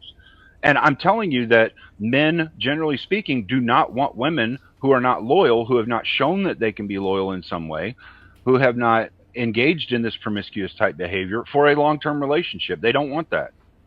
And we don't want that in society either. That's a concept that's shame in businesses as well. So this comes back to what I said about how if they're promiscuous for a while and then they get into a relationship and then they're in that relationship for a while, they're proving their loyalty. So after that, if they break up, even if they were promiscuous in the past, they've still demonstrated loyalty, right? No. How? No, if they've been promiscuous in the past, then they're not showing that they're loyal. But they had a boyfriend. When they're in a relationship. They had a boyfriend that they assessment. But they have proven that they've been in a relationship, that they've been loyal to that person. So and what happened to the relationship? It's exactly if I was applying for a job. Ended. Okay, he might have broke up with her, or she might have broke up with him. Yeah, any number of things. And could that have doesn't. happened. So okay, so you're saying disloyalty. So you're saying that no, girls. I'm saying it hold on, doesn't wait. prove loyalty. So you're saying that girls who have broken up with a boyfriend in the past are also proven to be disloyal, and you shouldn't marry them either. Go see, if you were applying for a new job and you had a large gap in your resume, just let me finish. You had a large gap in your resume, or you have a bunch of jobs where you only were there for a couple months at a time, and your employer looks at your sheet and it was like, huh, that's weird. Why are you only at these jobs for like 2 months at a time? This has happened, for the past 5 years. That's kind of weird, right? That's so weird. That's not analogous at all. Yeah, it is analogous. No, it's not. Yes, it because is. because those jobs. It actually is. No, I will explain to you if you stop talking. Women don't understand. I will explain to you if you stop whenever you're getting talking. into a Dude, relationship shut the fuck with up. a high I'm trying to quality man, explain. you're by. showing your resume. Like you're Okay, let selling me yourself explain. to them So in in a way. job, Toasty, in a go job, in a job, you are expected to stay at, like, there is an expectation to be at that job for long periods of time. When you're having casual sex, there is no expectation to be with that person for a long period of time. So therefore, it is not analogous at all. It is analogous. It's not, actually because is. again, in a job, you have an expectation to be there. You're leaving I a job, you have an where expectation to be there. Where we're When- losing the thought here is the qualification to have sex with somebody. Are we presuming you have to be in a relationship to have sex with somebody?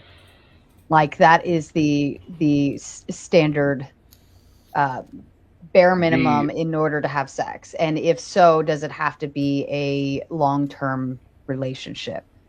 All right, so the conflation that Ghosty is making, all right, is what she believes we're saying. When we're talking about going for an interview for a job, it would be the same concept as whenever a husband or a man and a woman are looking at a long. Interviews. Hold on. We weren't talking about interviews. Hold on, I'm let him explaining finish. the concept so that you'll understand it. Okay. When you're Okay, well, you're misunderstanding it because you're not talking about the right thing. Hold on, Ghosty. And if Let you him get through don't, his then you won't thought. understand the concept. You won't understand why it's analogous. All Yeah, right. you don't, because you're not even talking No, about the I right understand thing. exactly why it's analogous. Hold on, you hold won't on, if you don't ever let me explain. Hold on. Let's Then not talk meta about this. holding a job, not talk about interviews. Talk about that No. analogy. No, Because no, that's no, what no. Paige, The that was the analogy analogy Paige gave. No, the analogy fits. All right. When you go for a job interview Oh for a job, all right, it's the same thing as if you're going to start dating someone and figure out whether or not you want a long-term relationship with them. If you're going for a contract job, that would be a week, a month, 2 months. That would be the same thing as hookup culture. All right. There's a difference between the two. You're looking at something short-term in a contract. You're looking at a long-term thing whenever you're going, like, to interview with a company. That's how the company is viewing it. If you've had contract jobs, they won't necessarily look at those and say, okay, well, those are bad on your record. So can we But talk they about can Paige's look at analogy those. now? What they can do is look at those and say, I've never seen you work for a company for a long period of time, so I don't see that you're loyal. I see that you've jumped around through a lot of contracts, though, and that doesn't show me you've been loyal to a specific job or a specific company. So Okay, I don't thanks know for if you'll wasting be like loyal. 3 minutes of time. It's the But same can- conceptual understanding of the relationship dynamic. You're just not able to follow it. We're not talking about that. We're talking about how having casual sex is not proving disloyalty, right? Because you're not expected. I never said it was proving disloyalty. Hold I said on, it's not Cleaner. proving Let me loyalty. finish. It's not proving. She's using misguided rhetoric Jesus again, Christ! It's not proving loyalty. It's not disproving. Like, come on, dude. This is It's where I not- think I never both said- of you, I never hold on, said it hold was on, stop. disproving. This is where the clarification needs to come in. Is it an obligation? Is it the standard quo? Is it the bare minimum in order to have sex with somebody that you have to be in a relationship with them? That's where we need to define that, because if that is the case, right, then yes, for a job, if you want to be successful in a job, right, if you want to be locked into longevity for a job, you have to like commit to that, right? But working at like a summer job, college students work summer jobs all the time. It's a casual like job, right? So if we want to be analogous with that's how I would look at that. However, in order to define like that you have to have that longevity before you have sex with somebody, like that's where your issues are coming in between the two of you. Does that make sense? Right. Well, I think Yeah. the issue is that she's misunderstanding what I'm saying. I'm Or not. she's I understanding, understand what you're or saying. she's understanding what I'm saying, and she's using misguiding rhetoric to try and frame it differently from what I'm actually saying. Yep, All yep, I'm yep. saying is it doesn't prove loyalty. It doesn't disprove it either. I didn't say it disproves it. I So said then it's it illogical. proves that It you've makes been with no a lot fucking- of casual So you're relationships. literally talking about and nothing never this whole had time. loyalty. You Go have a ahead, Brian. behavioral habit of Okay, not but being earlier, loyal. wait, Cleaner. Earlier, I asked if the girl was promiscuous for a while and then got into a long-term relationship, right? For like, let's say 2 to 3 years, and she's loyal to that guy all throughout that relationship, does that not demonstrate loyalty? To that guy? Is she still with him? Is she staying with him? Yeah, I guess to that guy that would demonstrate prove loyalty. Yes, to that guy. Yes, and so the next guy, if they break up, would prove the some next form guy of loyalty. However, you don't know everything that's going on in the relationship. Just like you guys say, you don't know everything that's going on. Maybe he broke up with her. Maybe she broke up with him. We don't know. But yes, the next to some degree, it would prove that she has some form of loyalty. Okay, well, because earlier you said the opposite, right? Yeah, earlier I asked you and you said no. You said no because she was promiscuous. That proves if that's what you said, I may have not heard you say that part. Because to be fair, we were speaking over each other a lot. Sure. So just to be clear, then, so we're on the same page. If a girl is promiscuous for years and then she's in a long-term committed relationship also for years, and then something happens and they break up, she has still proven that she can be loyal, right? She's proven loyalty. Yeah, she's proven loyalty, even though she has a some history degree. of being promiscuous. To some degree, she's proven loyalty, yes. But like I said, it would still be where you would be taking a risk assessment. You would be looking at it and saying, okay, well, yeah, so she's changed her ways and she's turned around and tried to start being more loyal. I don't know all the details of the relationship, but the guy that she's trying to get into a relationship with now would probably want to ask some other questions and figure out, why did you leave him? Like, what was going on? You know, because he sees red flags from before she was with that guy. Red flag behavior. I mean, wouldn't that be fair for just anybody you're getting in a relationship? Like, yes, absolutely. But the topic of this debate is accepting female promiscuity. So that doesn't have to anyone's. do. The point is that doesn't have to do with her being promiscuous, though. Like, well, no, the risk assessment does have to do with her being promiscuous. But again, the promiscuity doesn't have anything to do with loyalty. That's our whole point. Like, if you're being promiscuous, that doesn't mean that you can't be loyal, that you're not a loyal person, because you're not committed. You're not committed to any of those guys. Yeah, that doesn't necessarily show that you're being loyal to anyone. That doesn't necessarily show that you're being disloyal to anyone. But what it does do is create a red flag in a man's mind that shows him that you do not understand the concept of loyalty, or have not proven that you understand the concept of loyalty, because you've never been in a long-term relationship. You have, however, had a whole lot of short-term relationships with people that were one-night stands or whatever they were, hookup culture type crap, right? So therefore, that's the same for a girl who has never had a boyfriend or has never had sex, because she has not proven. Red flag behavior is different. She has not proven that she can be loyal to somebody. If a woman has never had a relationship, she hasn't proven it. She's not proven in a relationship that she would be loyal or disloyal either way. Exactly. Just like promiscuous girls. What you're misunderstanding is the promiscuity is still viewed as red flag behavior, and because she hasn't shown loyalty during the red flag behavior, that's not proving loyalty, and it still raises a red flag in a man's mind. You're still not showing me why we should accept this, though. It's red flag behavior in men's minds for a reason. It's because we see this type of behavior. I'm explaining that to you. Okay. I'm giving you the understanding. So it's because we see this type of behavior, and we don't see the woman has been loyal to another man yet, but she screwed around with a bunch of other dudes. What if she was trying to date those dudes and they didn't want to date her? Then she's made a lot of bad choices, which would be another red flag. That she was... Wait, what if they were, like, manipulative?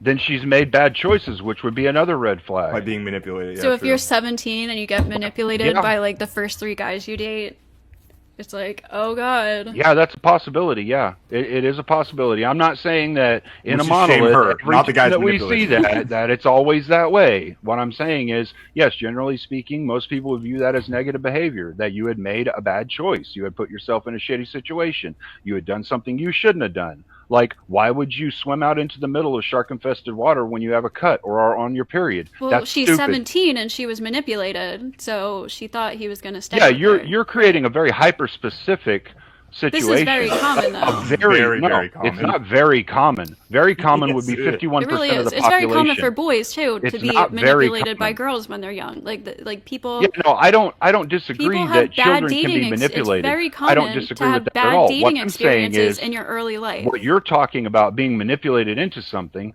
isn't necessarily 51% of the population doing that all the time. Like, what you're saying isn't performatively true. All right? All Do right. you really this is believe a- that? Do you really believe that over 50% of the relationships that have happened in the country, just here in America, have been through manipulation? Of current relationships, I have no idea how to assess I that. said 50% of all relationships in Of America. all Do you existing, think? like, Yes. Do in you think history? more? Do you think? Sure, we'll go all of history. Do you think more than 50% of the relationships have been because of manipulation? Like someone manipulated someone else into the relationship. I don't know. It's hard to say because the majority of relationships that have ever existed are probably going to be failed relationships. So why did those relationships fail? I mean, it doesn't have to be manipulation. So does but that mean no or yes? I have there's no way I can assess this. It's possible. It is possible. It's possible. No, I don't think so, though. I really don't. The way that Ghosty's using manipulation, because personally, I would say that everything that we do in life is a manipulation. Everything, every single thing that we do. It's a very manipulative say thing. That's very weird. It all is. So Anytime nothing that is you're genuine? doing, You're never you're genuine? manipulating numbers. Anytime that everything that you do in life is manipulating outcomes for the more favorable outcome. This is a self-report. Sounds a little boy. narcissistic. What? I can agree. I can agree with Cleaner to a small degree, right? They're not all manipulation is bad manipulation, Right. I think we can understand also they're talking agree about the that negative, I though. think we can also agree that most women are naturally more manipulative, and I don't mean that in a negative way. I think because women seek resources, that is our goal. Like instincts is to seek resources while men provide them. So we have I to wouldn't have say some that's a type of manipulation either. manipulative tactic to some degree to get to that point. That's why we wear makeup. We manipulating into believing we're beautiful, and none of us are. I feel like you could say Okay. that for the other side too, though. Like, Yeah, Yeah. no, men you manipulate for absolutely can, yeah. sex, and You're stuff right. like which that. they- No, which no, is the Ghosty, resource you that they're going absolutely after, can. right? Like, sex is the resource they're Guys going that work their ass off to get a whole lot of money and a big house and all that, and they do that. And I'm not saying all of them do it just because they want to get a good woman. Maybe they've already got a good woman and they just want to provide her a good house. I don't know. But yeah, we all do that, okay? We all do manipulate things in our environment for a more positive outcome. But I think what you were referencing was the negative form of manipulation, which is what I was engaging with. The conversation was being engaged on the negative form of manipulation that you were talking about, in which Yeah. someone is negatively manipulated into something. Yeah, And I you're the think- one I who think brought it's- up that everything is manipulation. So Yeah. we Right, were just talking because, about bad because I wanted to clarify. I wanted to clarify between the two. All right, because a lot of people don't do this Well, now we clarity, have. and the clarity is important. No, then yeah. Well, now it's The clear. clarity is important when you're talking about a negative manipulation to put someone into a relationship. I can't see that over 50% of the relationships in America have happened through manipulation, like negative manipulation. I don't have any studies that have shown me that. I don't have any data that's shown me that, other than the divorce rate of like women divorcing men 80% of the time.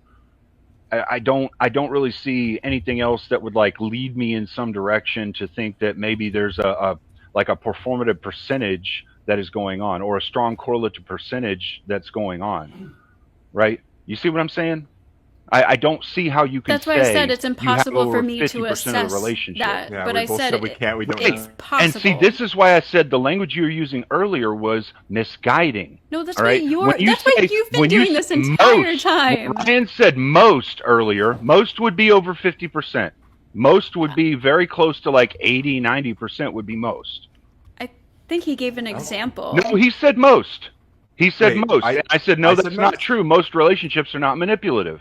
Wait, I never said That's that. why I I never said asked you, most Ghosty. relationships are Yeah, you manipulative. did. I never He said didn't that. Yes, say you that. did. He No, gave an I definitely never example. said that. Yeah, I said most early relationships are like most young people. Their first relationships tend to like have bad outcomes. Yeah. Like Yeah, I lots of remember people that. have bad relationships. I don't early even on. believe that.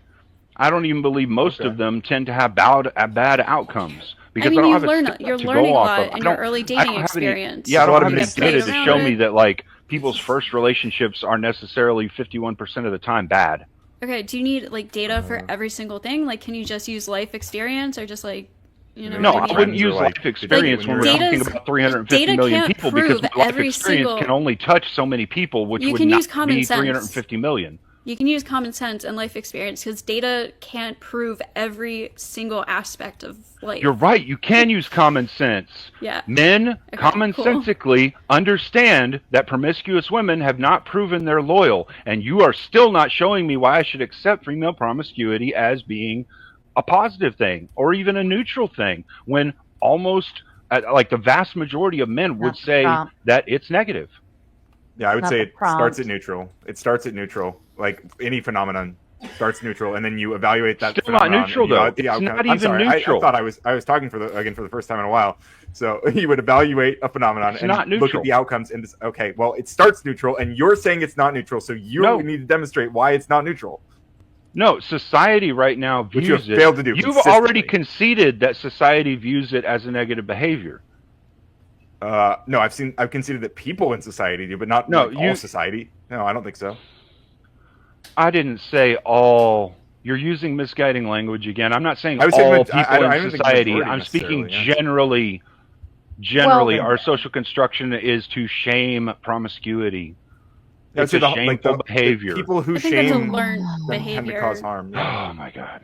I think that's a I'm learned gonna behavior go from the ahead. past. I'm gonna go ahead and let this one move into closing statements. I think we've kind of gone around the scope of the prompt without really nailing it down, like what the prompt is and what it's asking. So I think open panel should be a little bit more fun because then we can run down these avenues a little more strongly. So Paige, I leave it to you. Would you like to give your closing statement, please? Thanks, Sarah. Yeah, I'll make it short but sweet. Throughout this debate, our opponents have failed to illustrate what the benefit to female promiscuity is to society. They have frequently relied on individual outcomes and engaged in fallacies such as misleading statements and the appeal to common sense fallacy. I remain unconvinced. I believe that the harm that has been demonstrated by myself and my debate partner, Cleaner, more than makes it evident that the net negatives to society outweigh the net positives were we to outlaw this behavior or even to engage in further shame, because as I've illustrated, it's at an all-time high. And there is revenues and other like methods that we can utilize statistically to substantiate this point. In short, don't be a skank. Get married, have some babies, and live a good and God-fearing life. Thank you, Paige. And Cleaner to you. I would say we've entered into this debate to try and get an understanding of why people should accept or even tolerate female promiscuity. I think the concept of acknowledging something would just be understanding it is a thing that happens. And so I wouldn't say that society doesn't acknowledge that it happens. I would say that we don't tolerate it to a mass degree, and we don't accept it to a mass degree. We attempted to engage with our opponents, and they were not able to performatively give us an example of how doing this would be a benefit or even a neutral to society, or why we shouldn't shame this type of behavior because of some kind of negative outcome for women or men in general. All they were able to do was continually try to use misguiding rhetoric, continue to try and change the point over to a different point, which we went through each and every one, no matter what they moved to, and disproved each of them, and came back to the prompt and never got an answer still that would give us any reason to understand why it should be neutral even. Thank you, Cleaner. Ghosty to you. You're muted, Ghosty. All right, so the prompt was not to prove the benefits of promiscuity to society, it's whether we should accept it. The other side hasn't proven what the negative outcomes are for society. They have relied on their opinions of what a bad outcome is for an individual, but they have not demonstrated how this negatively affects society. And in my opinion, we should accept it because I believe in personal freedom as long as there isn't a risk of harm to anybody else. Consensual sex doesn't pose that risk. There's also just like personal benefits to the women who have sex if they're not feeling shamed. They don't, have guilt and hate themselves and whatever else. Like they just feel better, leads to better a sense of self and everything like that. So and even in the end, like if you really want to look at it, if you're talking about like, oh well, these women aren't going to be able to find guys if guys were more accepting of women having casual sex, and again, not to the extremes, and I'm not even shaming guys who like don't want women who have that, but if we did live in that society, that wouldn't even be a problem, right? Because the guys wouldn't judge her for that in the first place. So yeah, I don't know. I feel like this debate was it was weird, but I don't think they've proven the harms to this at all. So yeah. Thank you, Ghosty. Ryan, to you. Yeah, I think I agree. They definitely haven't proven harms. I mean, the prompt was that we should accept, tolerate. So generally, like it's like if we're examining a phenomenon in society, we start from a neutral position, then we look at the outcomes, we look at the context around it, and we decide whether or not it's a good or bad thing in general. And they've made arguments such as like some men might not want to marry them, which is probably true. But if that stigma was reduced, then some of those men might actually change their tune on that. I did bring up some of the specific harms that come from the stigma, such as reduced STI testing. Also, I talked about how there were women who were there was hiring studies that showed that women who were viewed as promiscuous were less likely to get hired. So this hurts those women in their job opportunities, and specifically, it's not coming from them having sex; it's coming from people shaming them for having sex. And so that's worse health, missed jobs, and just being silenced in general because people are shaming them for talking about their experiences, and that makes them feel like they regret that sex more, which again, the regret that women tend to experience at a higher rate than men when it comes to casual sex is mostly or largely causally tied specifically to that shame. As well as whether or not they enjoyed it, and so that brings us to the the orgasm gap. So make your girls come, guys. That's my advice. Okay, fair enough. All right, I'm gonna go ahead and drop the link in chat for the open panel dumpster fire, so that all of you can start hopping backstage as you so choose. If you want to jump in, we're gonna have some fun. Ghosty, I did mute you just because the typing was overriding Ryan's closing. To the super chat, Single Dads Club comes in with a big 10. I love tomatoes. Yes, tomatoes loves you. And to the panelists, you're welcome to respond to any of these that come in, preferably short and sweet. If nobody says anything, I'll just keep moving on. Rude Mud Crabbing with a big 5. Shame has a utility. Nobody ever fucked their life up by not being a 304, but plenty have fucked their lives up by being a 304. Any thoughts? Plumpy enjoying their new membership. Welcome to the Mater Club, Plumpy. Noah R with the big 20 says, I say we just deport all the 304s. If we're not careful, we might have to be facing that reality soon. Because if the king has a bad day and decides that he wants to deport all the hoes, then oh boy, doesn't he host like Victoria's Secret fucking shows anyways? So I don't know, but whatever. That's and good run them in the point. dressing rooms. What king? Good point. Singles Dad Club in with the big 10. Such a huge dichotomy. We all love sex, but I would question who does it more, men or women. Who does it hurt more is the question, right? Who does it hurt more? Yeah, so I mean, like I said, women tend to regret at higher rates, but it's mostly tied to the social shame and the orgasm gap. Yeah. I believe that like we've tried to discuss in the beginning, the moral construct women had got eroded by this concept of running around doing whatever.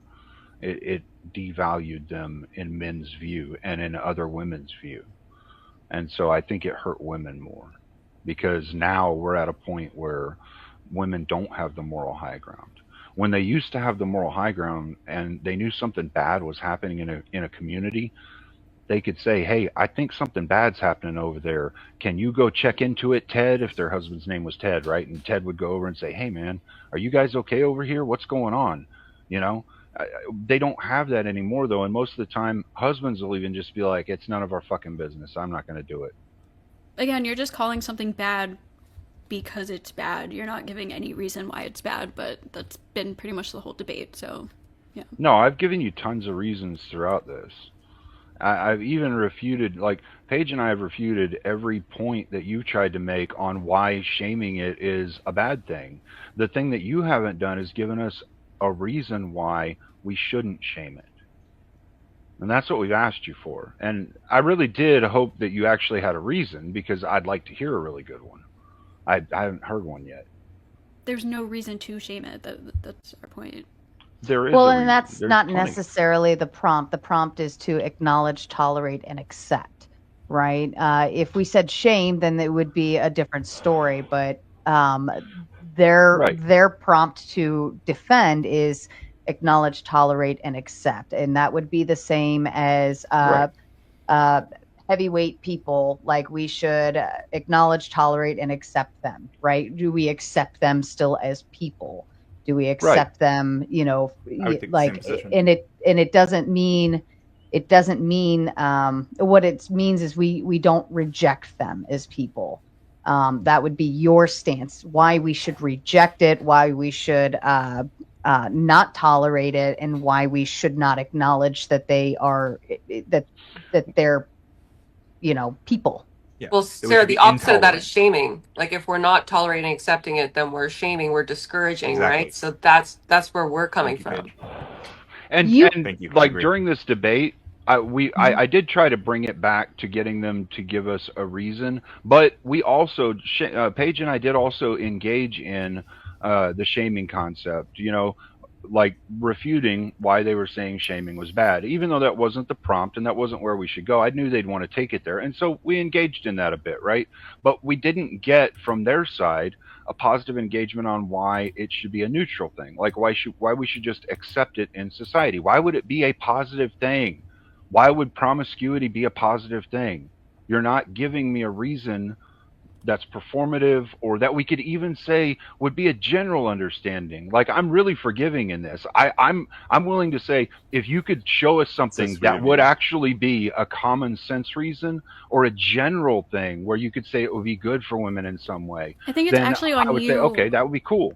To give a reason, we haven't heard that. We're just saying we you're on accept the behavior. You need to give a reason for why you shouldn't accept it. If we just accept it because that's their choice to have consensual you're on the sex, affirmative. You should be like, oh, well, I don't accept this, and this is why I don't accept it. Right, and I we accept did do someone's that. personal choice. We did do that, but you did not just give said us it was a reason bad. why You just we said it was should icky. accept it. You were like, icky. The prompt that you guys had, the prompt that you guys picked out was, should society acknowledge, tolerate, and even accept female promiscuity, which gave y'all the affirmative.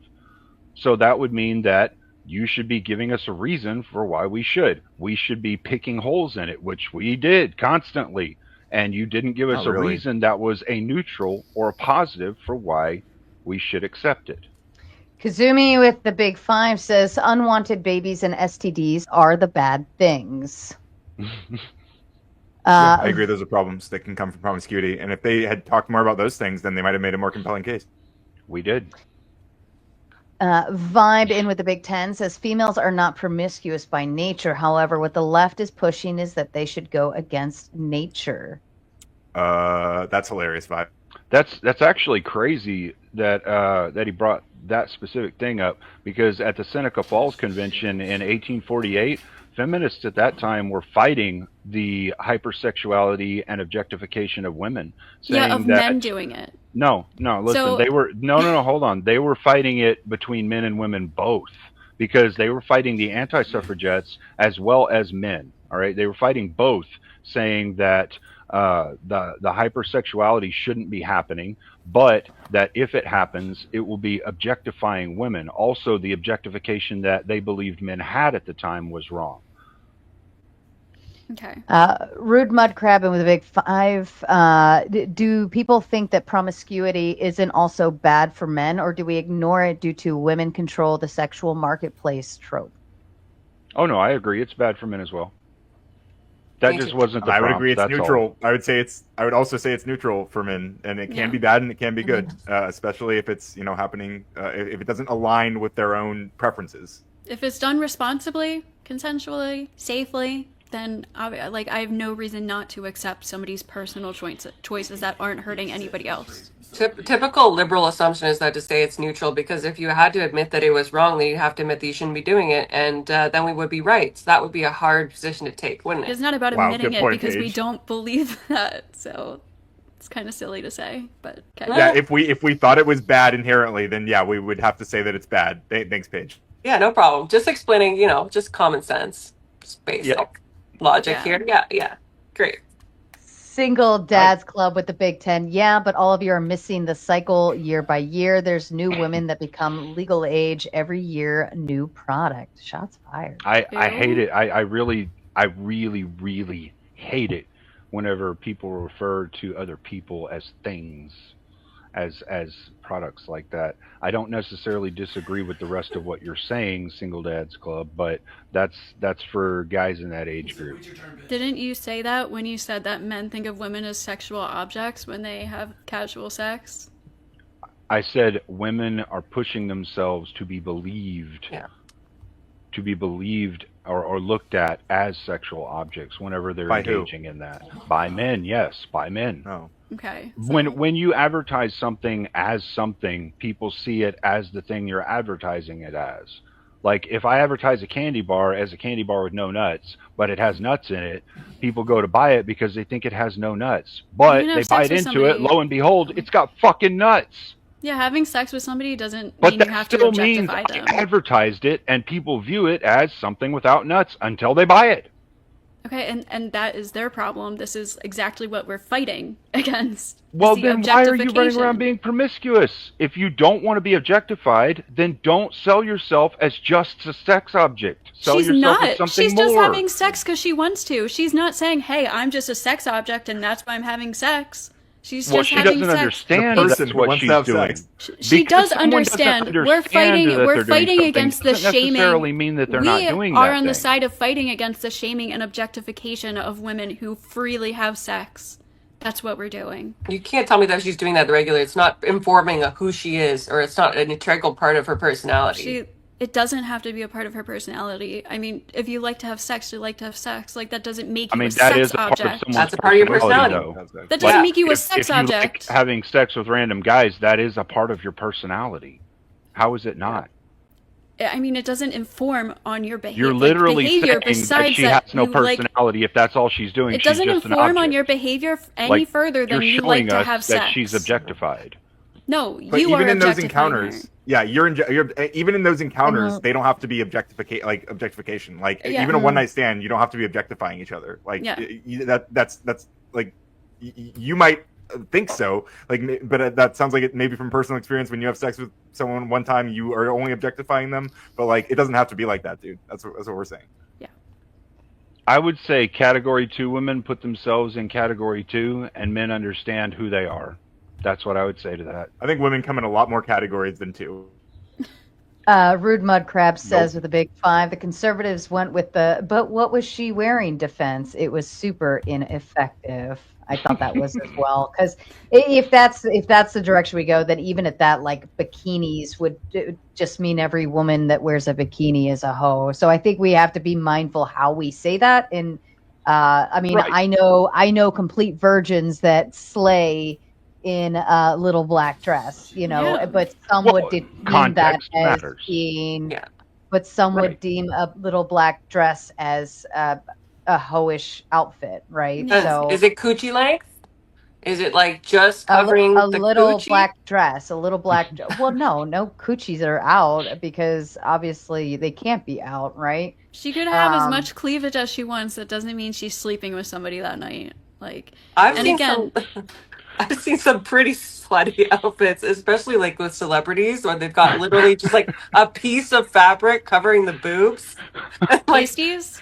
Yeah, and like literally underwear with a see-through bottom, like Kim Kardashian, or And that I've still seen doesn't some- mean that she's gonna have sex So with someone. we That would still say doesn't that mean she's not modest in the way she dresses, but we can't necessarily always pinpoint her behavior outside of that or behind closed doors, right? Yeah. No, but I some don't- women, we some can women it's just like a presume that. fashion thing. Right, but I don't think it's unfair then for a guy, like let's say you're going on a date and you're It's wearing not a really unfair. short dress, a guy to be like, like wondering like, okay, what is this girl about? Because like I thought we were on a classy date and she's wearing like this super short.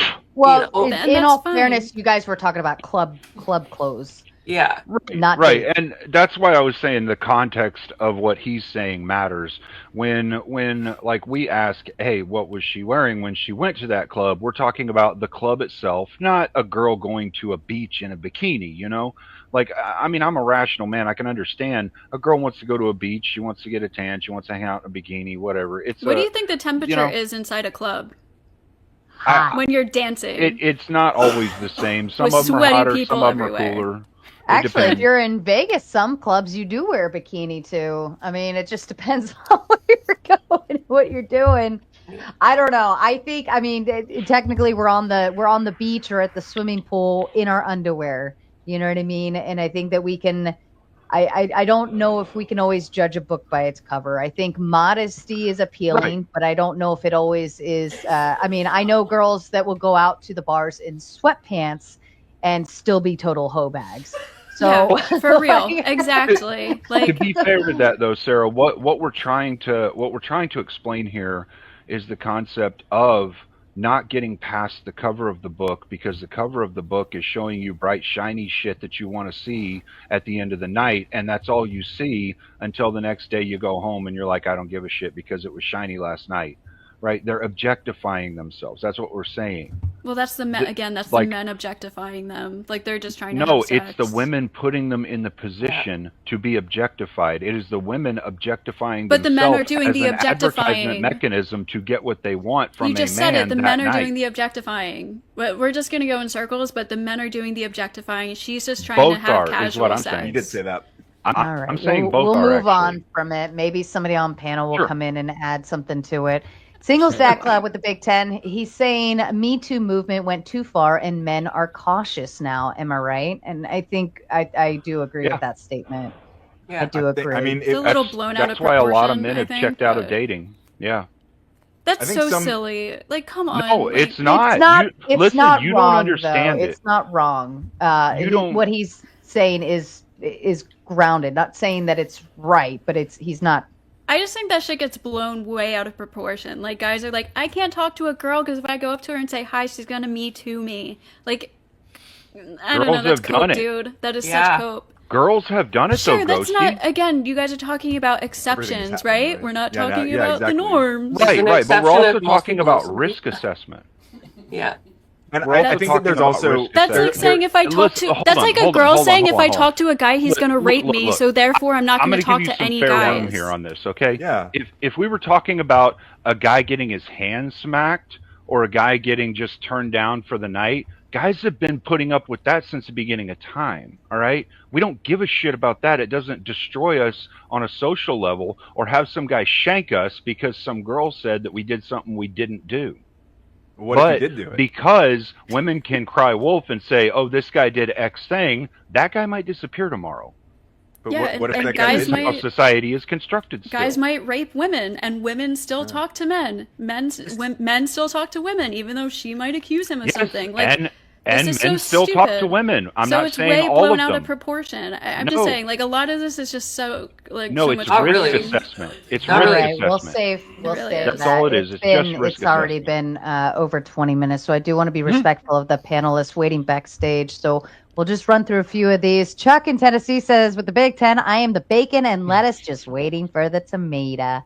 I love being a tomato over here. Rude Mud Crab with the Big Five. Red Hats believe you have the autonomy to do what I feel is acceptable within my subjective framework. They do not understand autonomy. Evan Lord, I hope everything came out all right, Evan. I am having poop attacks and I'm praying it goes away before the gauntlet. Why has God trolled the world by having a coffee as a natural decongestive? Oh my goodness. And Evan is backstage, so I'm hoping he's not streaming from the toilet right now. We will know. Says, We're gonna know. Chuck says this is why he's always quiet on panel, right? He's probably got the shitter right underneath him. Chuck in Tennessee with Big Five. I believe in unalive for dealers people. I think that was on the criminal. That was during the criminal shaming criminals conversation. Oh, okay. So I think that had to do with the drug dealers. He probably couldn't put the word drug in there. Evan Lord says, I am back, and I apologize for the too open personal comment. My tism and tiredness has negatively impaired my judgment. Here's another 5 to me. We forgive you. And Nate with the Big Five says, shame, shame, shame. Yeah, ring that alert bell. Ding, ding. I need a big bell for this one. Chuck says with another 5, love the tomato fun. Yes, love it, like it, and everybody contribute to it. Keep the show running, the lights on, and the ability for me to continue finding great panelists like these fine folks.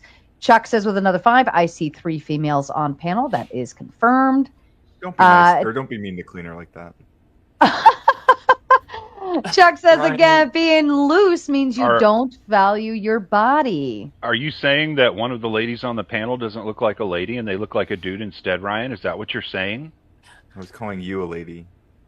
He said there's 3 ladies that on the would panel. Mean, that would mean one of us, Ryan, is not a lady then. Yeah, so you're calling one of the ladies Oh, a dude? I didn't think they were counting Sarah. See, this is the misleading language that you guys use all the time to fuck us up. This is the fucking mental gymnastics you have been giving us all fucking night that we've been dealing with. You use mental gymnastics all the time to try and... One of you was including me. You should be an Olympian. I was not including Sarah. The other one of you was not. I get it. It's okay. I think they were saying that I'm a female, right? Like that was. I think that was the meme. If so, they can't fucking count because there are 3 women up here. Yeah, there already were. Yeah, I guess I fucked up there. All right, Chuck in Tennessee says, as a real man, you don't have sex until the relationship is established. I love it when real men speak. And a random guy, this is the last one for now. We'll get through the rest of them here shortly. Says with the big 50, shots are being fired at all on panel. Ghostly is 90% rhetoric. Ryan can't stop talking about exceptions to the rule instead of arguing for his normative claims. And the mod, that fucking bitch, can't stop cutting in to save them from... I'm saying what he probably wanted to say. Can't save them from arguments being made by the negative side. Right side kind of wins by default. I'm just trying. I will say I usually don't jump in too often, but when I see the scope we're outside of the scope or things being specifically said that I know it means one thing, but one thing's being said, I do want to chime in because you as the audience deserves the clarification and the correctness of the argument. And just like the prompt being laid out the way it is, we have specifications we need to meet in that regard. Okay, is everybody ready for some crazy ass gauntlet, open panel, dumpster fire, bogus, ridiculous? I don't even know what's about to happen. Almost. 1 second. Degenerate. Shame. Oh my god. Oh no, he's drinking alcohol and smoking. Oh no. Yeah, so degenerate. Alcohol leads to worse outcomes than having sex. Like, come on. What are you talking about? Shit. Alcohol's fucking awesome, and it doesn't give me any STDs. It is awesome, but it also leads to DUIs, bar fights, fucking... Is he getting in a car right now? Is he going to a bar? Fizz in my cup, swimming good love. It was you at the club, miss your touch. Go again, baby, what's up? Nothing feels right, so let's mess up everything.